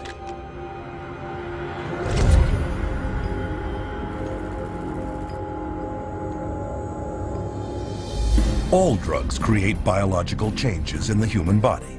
In mainstream medicine, those changes that are intended are called main effects. Those that aren't are called side effects. No drug is without effects, side or otherwise. But with psychiatric drugs targeting delicate brain processes, all effects, even main effects, can be hazardous, unpredictable, and sometimes irreversible. All these medications that are apparently supposed to act as a magic pill, they're finding all of them have side effects that, could put the patient in harm's way just as well as it could help them. So, just what are these drugs doing, and how do they work? To find out, you should be able to locate much of this information in the drug's package insert, or PI. Contained in this insert is the mechanism of action, the drug maker's explanation for how the drug works on the body. Take, for example, antibiotics, drugs used for over 50 years as a cure for infectious diseases such as tetanus, tuberculosis, and strep throat. Its mechanism of action is well known. Antibiotics prevent the cellular activity of bacteria, thus inhibiting its growth or killing it altogether. But with psychotropics, drug makers say on their own package insert that their mechanism of action is unknown. Most of the medications that are given to clients, whether they're SSRI medications or they're antipsychotics, a lot of the pharmacology of these medications, they don't even know how they work in the first place. But it has been noted that there is one primary side effect of psychotropics that is common to all. Most medication and psychotropic medication, I've noticed, tends to flatten the things, so that while you're decreasing the depression, you're also decreasing the joy. And so you're minimizing what it means to be human in the service of avoiding dealing with a problem. They can't connect to the world around them. They feel like there's no feeling, which is, you should have some feeling there. All that's doing is really numbing them down, and they're not doing the work that they need to do to resolve that issue that's going on somewhere internally. But the numbing of emotions is not the only way psychotropic drugs affect the user. Each of the 5 main classes of psychotropics has side effects of its own. Typical antipsychotics, such as thorazine, are powerful chemicals originally designed to shut down the central nervous systems of mental hospital inmates. They are now mainly used on people with serious mental problems, and they can cause feelings of helplessness, deterioration of the mind, neurological damage, dementia, trembling, twitching, and damage to internal organs, to name a few. Anti-anxiety drugs such as Valium and Xanax are prescribed for nervousness, anxiety, and panic disorders. They can cause patients dissociation, cognitive impairment, increased aggression, fatigue, hallucination, and acute amnesia. They've got foggy thinking. They're bloated. They have weight gain. They're now diabetic. It's one symptom after another, all caused from the drugs that they're taking, and they don't realize it. Stimulant drugs like Ritalin, Adderall, and Concerta are mainly used for people with so-called attention problems, such as attention deficit hyperactivity disorder.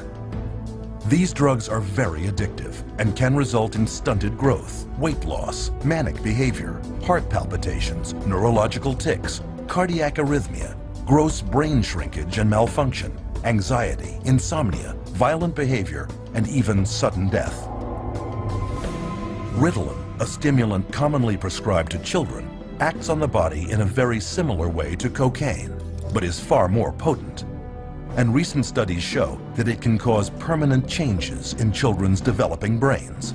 So you're going to have problems, and it is shown that some of these medications, particularly the stimulants that they're giving, like Ritalin, Concerta, all the ADHD medications actually shrink brain tissue. They know that these psychiatric drugs destroy cells, destroy brain cells, shrink brain tissue. How can that possibly ever benefit anyone? It can't. That's the simplicity. It's not possible. Antidepressants are a fourth class of psychotropic drug. As their name suggests, they are used to treat depression and mood disorders. The list of side effects includes blurred vision, dry mouth, low blood pressure, internal bleeding, weight gain, sleep disturbance, seizures, impaired cardiac function, and psychosis. The most common thing that I see is the sexual dysfunction. So women having a hard time reaching orgasm or just finding that their libido is lower. And I see that with men as well. And the second most common thing I see is weight gain. I have to say it is not terribly uncommon to see a 40-pound weight gain with antidepressants. One study found that Paxil, a leading antidepressant, increases the risk of breast cancer in women by 7 times.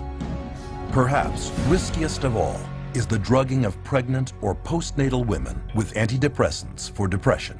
When the mother takes the drugs, the psychiatric drugs, or any type of drug in that, like an antidepressant or anti-anxiety or an antipsychotic drug, that's going to affect the baby as well as the mother, not just the mom, because the baby's going to get it straight through the umbilical cord, through the bloodstream. The drugging of pregnant women has led to a 20 to 30% hazard of preterm birth, brain damage, and lower fetal age at delivery, and nearly triples the risk of severe birth defects. And the antidepressants have been shown to cause something called PPHN, which is a heart problem in newborns. And I think it's criminal to be giving medications to women knowing that their babies are going to be at risk. When mom takes Paxil, she can have a baby born with sometimes they have the limbs are missing. It's called limb reduction. They can have cleft lip. They can have serious heart defects, missing chambers, or the arteries in the wrong place. And also can be born with the organs growing outside of the body. And these are just a few of the many, many side effects of psychotropic drugs. Among the top 3 best-selling antidepressant drugs, called SSRIs, there are 1,817 possible side effects associated with Prozac, 2,194 with Zoloft, and 2,497 with Paxil. Interestingly, among these is the worsening of the exact same symptoms the drugs claim to address. They cause depression. They cause suicidal tendencies and ideologies. So they cause a lot of the very exact symptoms that they're supposed to be correcting. They're being treated for depression with a product that's going to create depression. They're treating for a psychosis with something that's actually going to create or has the potential of creating a psychosis. Atypical antipsychotics, one of the newest classes of psychotropic drugs, are used mainly on adults and children diagnosed with bipolar disorder. They are also known as mood stabilizers.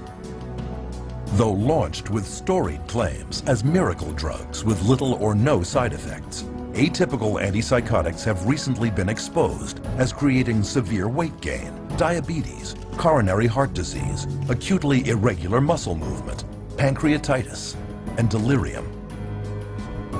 Though the new antipsychotics were originally approved only to treat schizophrenic adults, over a 7-year period, prescriptions for children jumped 5-fold to an estimated 2.5 million prescriptions.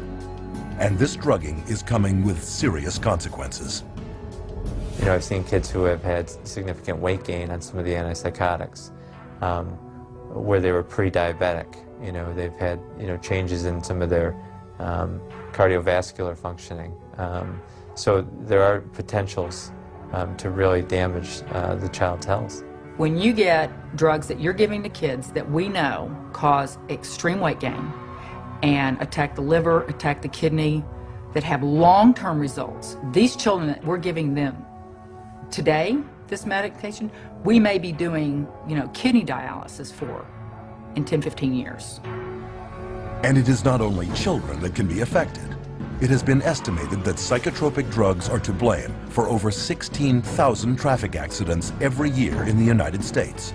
And this study only looked at drivers 65 and older. And what happens when these unwanted side effects surface? Usually, the psychiatrist will prescribe yet another drug. It's called polypharmacy.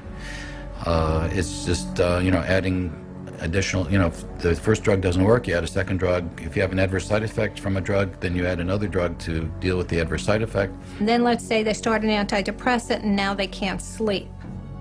So in order to counteract that, they'll be given a sleeping pill. Then a tolerance builds up. So they might now need another drug because they're now at a tolerance level of the first drug that it's no longer creating the, quote, expected or helpful result. It's not uncommon to see people 5, 6, 8, 9, psychotropic drugs. And there's absolutely not a shred of research that supports that these drugs can be used safely and effectively in combination. Consider tardive dyskinesia, a movement disorder entirely caused by psychotropic drugs. For 20 years, beginning in the 50s, psychiatrists failed to inform patients about the link between tardive dyskinesia and antipsychotics, such as Thorazine and Haldol. By the time psychiatrists admitted the truth about their pills, thousands had been permanently crippled. Even today, tardive dyskinesia has developed in 73,000 older adults, and drug-induced Parkinsonism has appeared in 61,000 more. But this class of psychotropics is far from the exception. Reports are now surfacing that today's atypical antipsychotics and antidepressants, such as Zoloft, are causing widespread tardive dyskinesia, sometimes within months of first use. But psychiatrists and drug companies continue to dispute this damning new evidence and go on prescribing these drugs, even to children. But of all the side effects experienced by users of psychotropic drugs, the most horrendous may be an intense inner agitation and restlessness, known as akathisia. These drugs can cause something called akathisia, which causes people to become very agitated, and actually a little nuts, a little off balance, and they'll do things that they never would have done before, things that are totally out of character. This is a normal person without any history of auditory hallucinations, and all of a sudden they'll say there's voices telling them this is the only way to stop the pain, it's the only way is to kill themselves. Had patients tell me that they never, ever, ever had one single thought about suicide in their entire life until they started on the drug. An estimated 10 to 25% of SSRI antidepressant users, close to 7 million people in the U.S., experience akathisia. And Psychiatry's Diagnostic and Statistical Manual of Mental Disorders even admits the connection between psychotropic drugs, akathisia, and suicide. The statistics back this up. The suicide rate of the general population is less than 11 for every 100,000. But for every 100,000 people taking SSRIs, the suicide rate jumps to 718, over 65 times more. And yet, we are told daily by psychiatrists and drug companies that psychotropic drugs actually prevent suicide. So, what are we to believe? One can start with the drug company's own warning letters to doctors, or unpublished data for the antidepressant Effexor, or an analysis of Prozac using the FDA's own statistics, or even a British House of Commons report on Zyprexa. Of course, not everyone commits suicide, but the huge volume of other side effects can be horrendous. The medication that the psychiatrist prescribed me made me feel awful.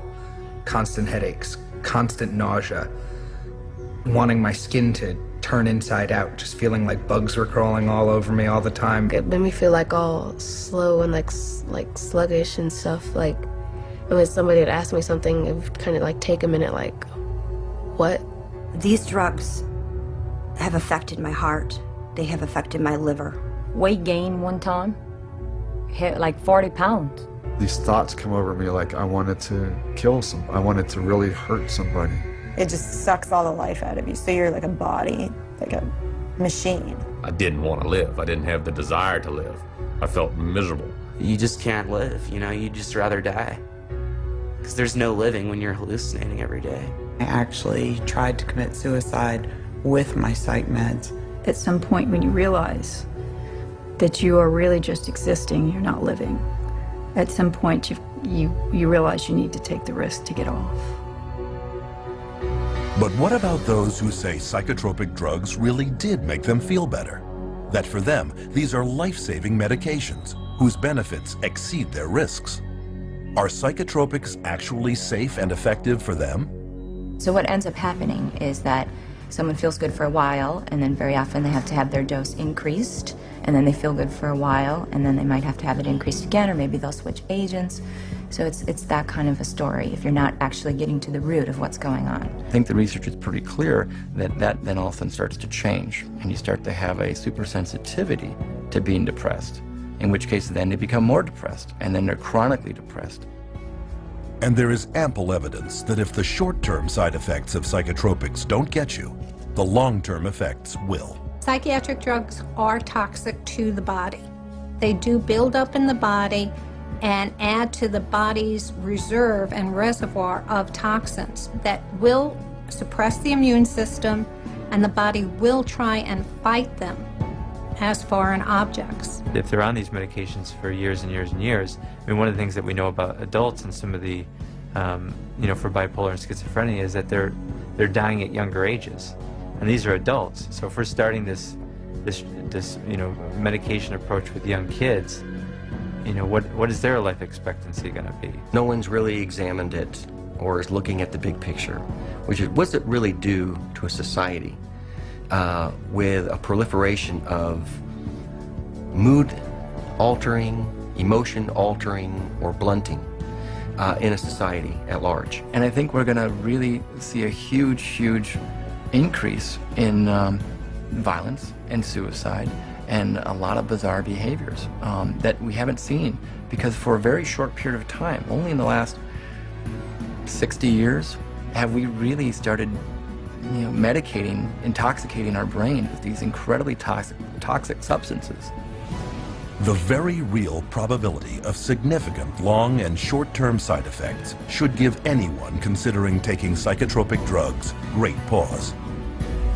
But what about those already taking them, who, no matter how hard they try, cannot get off?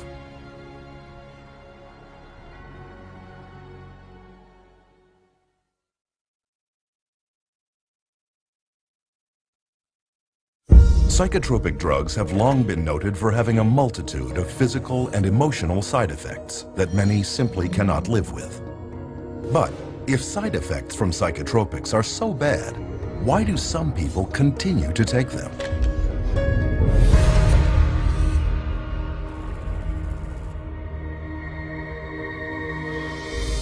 Psychiatrists, drug companies, and even government agencies are entrusted with the safety of the drugs they put on the marketplace.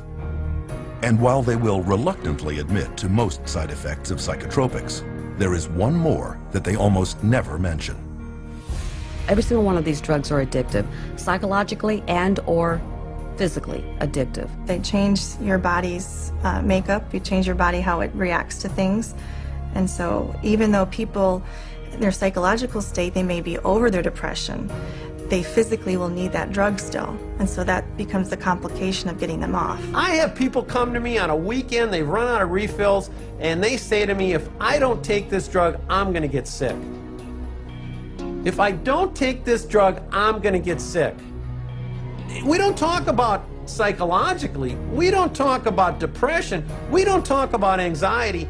I am going to get sick if I don't take this drug this weekend. It has nothing to do with psychology. But listen to what some psychiatrists questioned at a recent APA conference had to say about addiction. How addictive are psychiatric drugs?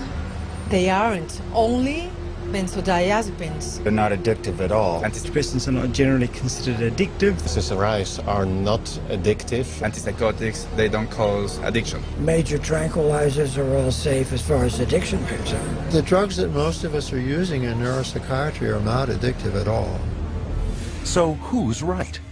To find out, we need look no further than former patients with first-hand experience. The psychologists and psychiatrists I went to both, they never told me that they would be addictive, they would cause me to have these thoughts. For sure, the psychiatric drugs I was on was addicting. Within six months to 9 months, I was hooked. Boy, Xanax had a hold of me. I mean, I was going through a bottle of pills every 3 or 4 days. I lost my job over it. Over a prescription drug that's not supposed to be addictive, lost my job. The reality is that it is addicting. It will wreck a person's life. This conflict on addiction all comes down to a definition of words. Most people think of addiction as an uncontrollable psychological or physical need for a certain substance. But not psychiatrists. They define addiction as the craving of a higher and higher dose of the same drug, while the uncontrollable need to keep taking a drug is categorized only as dependence. This is why psychiatrists will not admit that their drugs are addictive. In their definition, a very small percentage of people become addicted. The reality is a large percentage of people can't get off these drugs, and they call that dependence. It's all a matter of how they term it. And when you look at addiction, it could be that their tolerance increases and their needs and wants to use the medications increase, or it could be they simply, once they start on the medication, they're not able to come off of it without help. They try to, and as soon as they try to come off the medications, they start to have symptoms that are unwanted and obviously keep them wanting to take the medications again. When you explain to them how addictive it is, they are surprised because they're like, well, it's a prescription. So I do believe that a lot of people don't really know how harmful these meds are. They don't view them as dangerous as some of the street drugs. But many psychotropics have become street drugs, especially the class of drugs given to children diagnosed as having inattention or hyperactivity. Stimulants such as Ritalin, Adderall, and Concerta are so habit-forming that they are listed by the U.S. Drug Enforcement Administration as Schedule II drugs, highly addictive substances on the same list as morphine and cocaine. Biochemistry and pharmacology of Ritalin is exactly the same as that of cocaine, except for the speed of onset. The similarity between Ritalin and cocaine becomes obvious when considering the major problem of stimulant abuse in our schools, where tablets of Ritalin and its chemical cousin Adderall are taken recreationally by kids in schoolyards. Some of my friends took Ritalin and Adderall just to get high, that I've known throughout the years. Kids will chop that stuff up with a razor blade. It's pure, man. Pure drug, you know, that's why kids like it. They'd chop it up with a razor blade and snort it. My cousin Sammy had this Ritalin and we would eat it and we'd be able to stay up all night and play video games. It was, your pupils would dilate. It was just outrageous. Matter of fact, in 8th grade, I got kicked out of school 3 days before it let out for selling Ritalin and actually snorting lines in the back of the classroom. So yes, sir, it definitely caused me some problems there, and I definitely had people buying them from me, yes. This is no small problem. In 2006, researchers discovered that more than 7 million Americans had misused stimulants, with 75,000 American teenagers and young adults becoming addicted every year. Beyond just addicting its users, stimulants are also well known as gateway drugs that lead to further addiction to such street drugs as cocaine, heroin, and methamphetamine. When you provide drugs in a manner in which most of our children are being provided drugs at an early age in life, only prepares that child to be on more drugs as they get older. And yet in several recent publications, psychiatrists actually encourage children labeled ADHD to take stimulants to reduce future dependencies on cocaine and other street drugs. But evidence shows that not only is this theory unfounded, but the reverse is true. When I've spoken to people who are methamphetamine addicts, they said that the drug that they started taking almost consistently was Ritalin. The longer a child is on Ritalin, the more the likelihood that they may become addicted, whether it's Ritalin or Concerta or Adderall, okay, or a number of other drugs. Stimulants aren't the only psychotropic drugs carrying a high potential for addiction. Benzodiazepines, for example, are tranquilizers that can become addictive within 14 days. Take, for example, the benzodiazepine Xanax, which after only 5 years on the market was producing 1.5 million addicts every year. And getting off can be very difficult. Symptoms of Xanax withdrawal include shakiness, loss of appetite, muscle cramps, memory and concentration problems, insomnia, agitation, panic, and anxiety. Some of the psych medicines, particularly the benzodiazepines, are some of the most addictive drugs there are in terms of the persistent withdrawal anxiety that these drugs cause. I have been in the position of having to withdraw a number of people from benzodiazepines that I didn't put on them, obviously. And it's difficult. It's really difficult. Prescription benzodiazepines, I think, are much more dangerous and much harder to come off of for the patient than the street drugs are.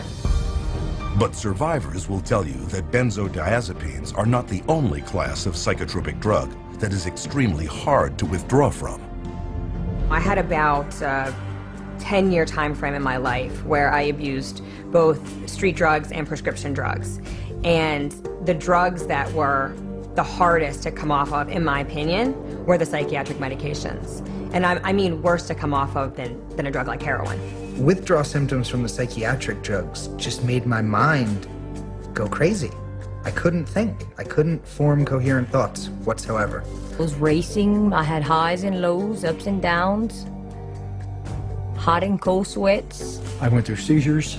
I was sweating with night sweats so bad I was wetting my bed just with sweat. I had tremors really bad. I mean, I joked that I looked like I had the end stages of Parkinson's disease, but you couldn't even hold me still when I was going through withdrawals. My legs would shake. I couldn't sleep. No one in the world should have to go through what I went through, in my opinion, and I wouldn't wish it on my worst enemy. Even newborns born to women taking psychotropics while pregnant can undergo withdrawal. These infants could experience irritability, hyperactivity, abnormal sleep patterns, vomiting, diarrhea, and failure to gain weight. But it is the amplification of certain side effects caused by withdrawal from psychotropics that can have a disastrous effect on the individual. Now the person stops taking the drug, and the effects of the withdrawal or the effects of stop taking the drug are increased and amplified symptoms like the depression or suicide ideas, or etc. They have tremendous mood swings. They invariably get violent. And they cannot control their emotions. You're very depressed, you're suicidal, you're hallucinating, you're psychotic, you're crazy, you're manic when you stop taking your medication. This is why improper withdrawal from SSRI antidepressants in particular has been shown to trigger mood swings and uncontrollable anger, which have been implicated in many recent killing sprees. In May 1998, for example, 15-year-old Kip Kinkle had just stopped taking Prozac when he shot and killed both his parents, then went on a shooting rampage at his Oregon high school, where he murdered 2 more and wounded 25. In November 2007, Pekka Erik Ovinen shot and killed 8 at his school north of Helsinki, Finland. Earlier that fall, he had either reduced or stopped using the antidepressant he was prescribed for social anxiety. Valentine's Day 2008, Northern Illinois University, Stephen Kazmierczak walked into a crowded lecture hall and opened fire, killing 5 and wounding 18. A few weeks earlier, he too had abruptly stopped taking his antidepressant. But rather than acknowledging that tragedies such as these are the result of withdrawal from highly addictive psychotropic drugs, the customary response of psychiatrists is to blame the lack of the drug for what they claim is the return of the mental illness. When a psychiatrist says that, well, the reason why they're feeling that way when they get off the drug is because, see, that shows you how bad they really need the drug. Here's the deal. There's no way that that's true. The reality is, when they stop the drug, they get depressed or they have withdrawal effects of various types. And the reason they're having those effects is because it's a withdrawal effect from the drug. All you need to do is you need to sit down and listen to anyone who's been on these medications and wants to come off them. And you listen to their story, and you listen to what they're going through, why they want to come off them. And that's it. The conversation stops. The debate ends.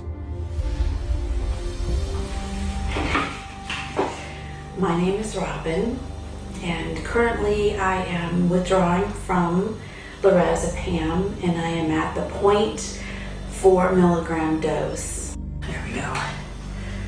Today, I was totally exhausted. I've had 4 nights, 2 nights of insomnia, and then a good night's sleep, then 2 nights of insomnia.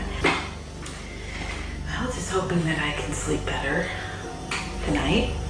Didn't sleep good last night. Well, as you can see, today I don't care. I did not get ready, and my wave went down. I'm down in the valley today.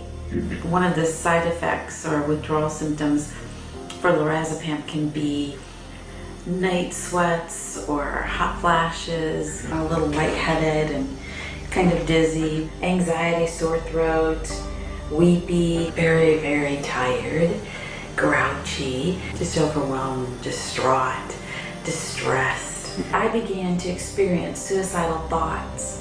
I think I've said a little bit to my husband, but he was already worried enough. This is really the first time I'm saying something about it. I feel like I could have a nervous breakdown. You know, there are just times like I hit a brick wall and I can't do it anymore. It's going to take another, maybe 18, 19, 20 weeks to get off of it. And that is very overwhelming to me. I'm weary today. And this is how I used to be for many weeks with lorazepam. And that's the hardest thing, is you are trapped into living it out the way you have to live it out in order to be safe. So that's frustrating. I just want my life back. And that's where I am today. It took months for Robin to wean herself off just one of her psychiatric drugs. And addiction specialists agree that slowly withdrawing is the only safe way. You just can't cut people off from these drugs. Sometimes it can take up to a year or more, depending on the person and how long they've been on the drug and how we wean them off. You can't stop these drugs cold turkey. No. I would never advise anybody to just stop them. They need to be under the care of a medical practitioner. When some of my patients come in and they talk to me about getting off of the psychiatric medications, I really caution them not to just stop their drugs cold turkey, because that can really send them into a tailspin. The data is right there. It's going to cause the symptoms that it causes. It's going to have withdrawal effects, and they know it. There's not a psychiatrist that doesn't know it. And yet psychiatrists tell us that psychotropic drugs are the only way to keep people from insanity and alleviate mental distress. But is this really the case? Or are there other choices, effective, inexpensive, and drug-free, that could accomplish all the empty promises left broken and unfulfilled by psychiatry?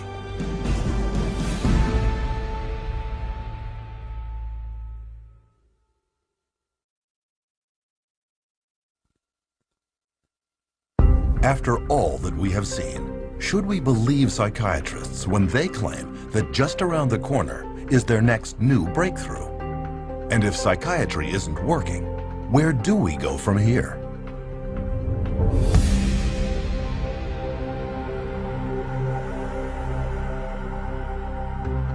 When we look over the landscape, one question becomes clear. How can anyone trust psychiatrists with their mental health? Even psychiatrists interviewed at a recent convention of the American Psychiatric Association readily admit they have no answers. What is the answer to mental illness? That's too broad of a question to answer. What's the answer to mental illness? I don't think there are any answers to mental illness. We still need a better answer than the one we have now for mental illness. I can't even understand the question, I guess. There's no real answer. You can't, these are like chronic problems. You can't just cure somebody. Since psychiatry has no answers, How do we care for those with very real and severe psychological problems? There are, in fact, many, many answers, but you will never hear about them from psychiatrists who prescribe psychotropic drugs. One solution was the Soteria Project, formed in 1971 by Dr. Lauren Mosher, then head schizophrenia researcher at the National Institute of Mental Health.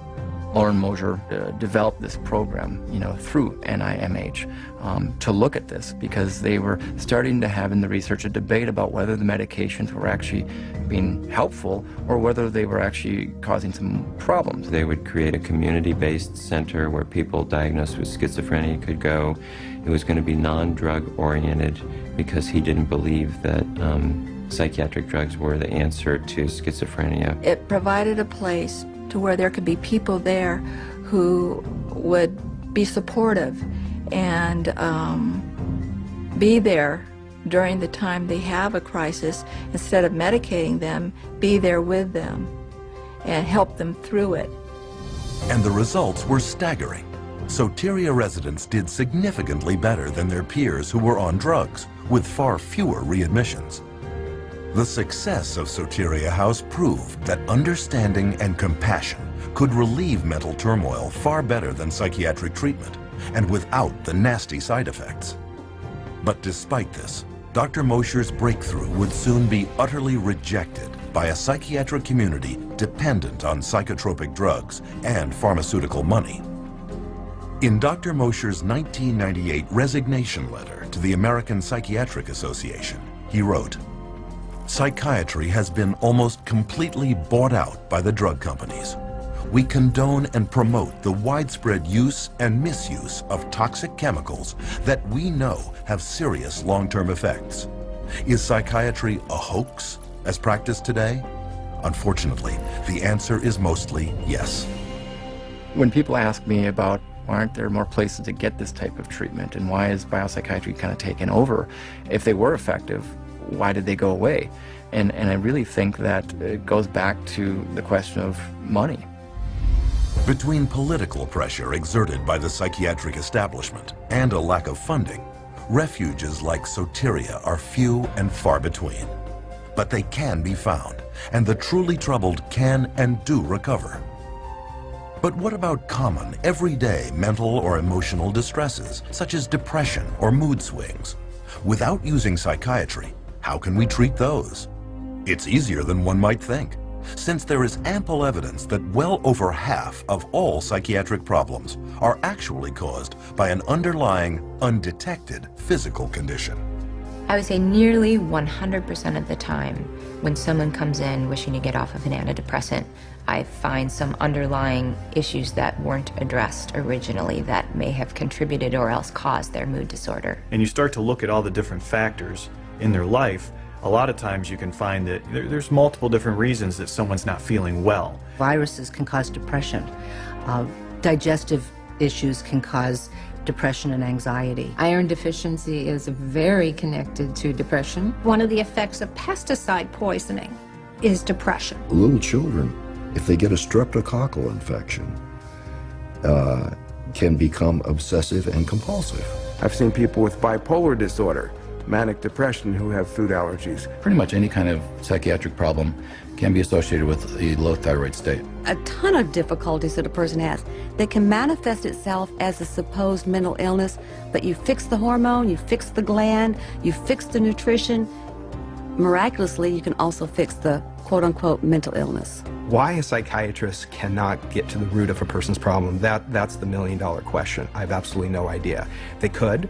They learn it in school. They could just as easily run a blood test as I could run a blood test. They could run all the diagnostic tests I can. They study anatomy, physiology, pathophysiology. They just choose on their own to treat symptoms.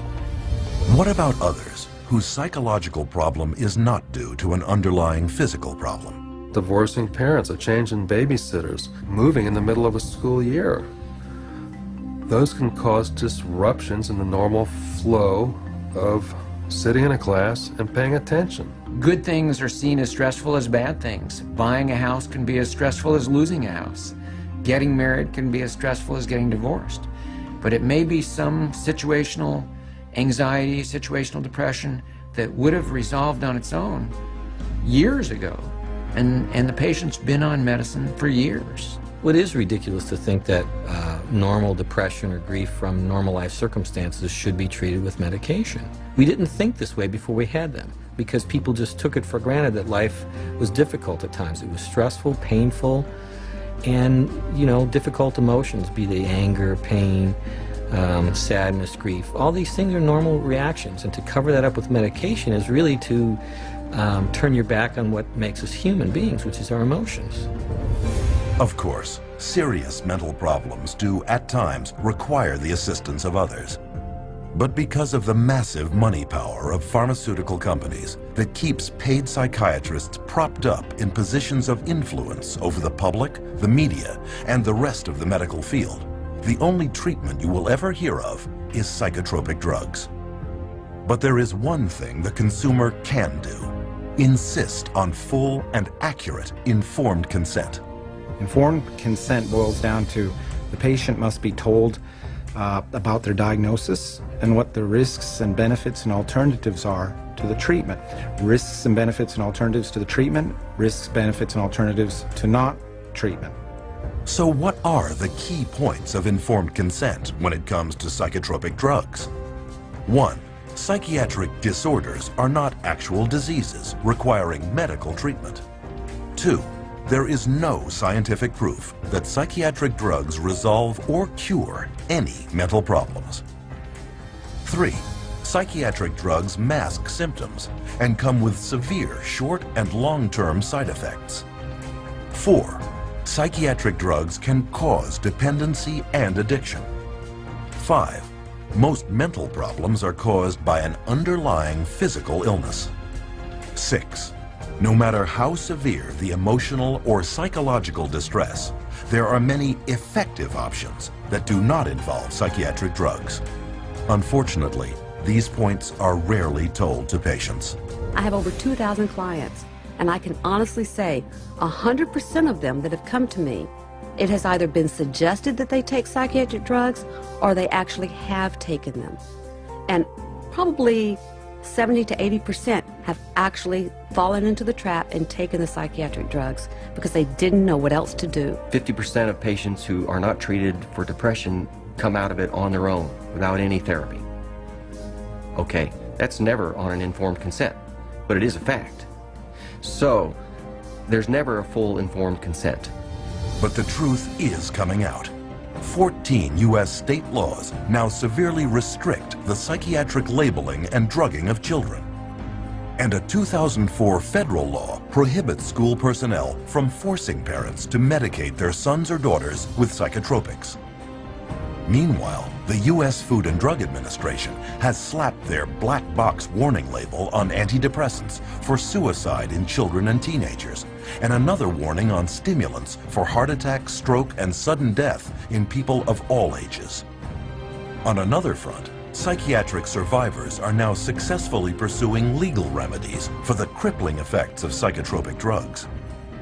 Since 2005, there have been 50,000 individual product liability and personal injury lawsuits filed against drug companies for damage caused by psychotropic drugs, an average of 34 suits a day. Eli Lilly, accused of illegally marketing its antipsychotic Zyprexa, has paid out more than $2.5 billion in settlements to 34 states and 31,000 plaintiffs. In 2009, drug maker Pfizer agreed to forfeit over $2.3 billion, in part for colluding with a psychiatric front group to illegally market its antipsychotic, Geodon. Yet with yearly pharmaceutical revenues around $600 billion, drug companies treat judgments and penalties as just a cost of doing business. In fact, billions have been set aside in advance for just that purpose. The pharmaceutical industry has such a huge financial base that even hundreds of millions of dollars in fines is basically meaningless to them. Fines for some of these transgressions are like petty cash to the big companies. They're more concerned about the reputation that might be damaged by this. The main thing they do there is just try to hide the fact, and the quickest way to hide the fact is to quickly pay the fine and get out of town. And this opens the door to enterprising attorneys, but they have to be prepared. Lawyers need to understand that they do not receive adequate scientific training to conduct these cases by themselves. They need to gather together a team of experts who will help them to do these cases wisely and well. And then other people will begin to see the rates of success that we have had over the last 12 years doing what I call science-intensive litigation. You have to go to the experts in the field and say, okay, you know, bring your expertise to bear, come to court, and tell people what you know. I have found that there's an overwhelming number of people that when they see the atrocities that have occurred with psychiatry and the way people have been treated, they are very willing to come over and testify against psychiatry and testify against techniques that are being used. The court system is just one area where people are speaking out. You too can help by sharing this documentary with coworkers, clients, patients, friends, and loved ones. In doing so, you will answer our final question. What can I do to protect our world from the scourge of psychiatry and psychotropic drugs? Get the facts at cchr.org.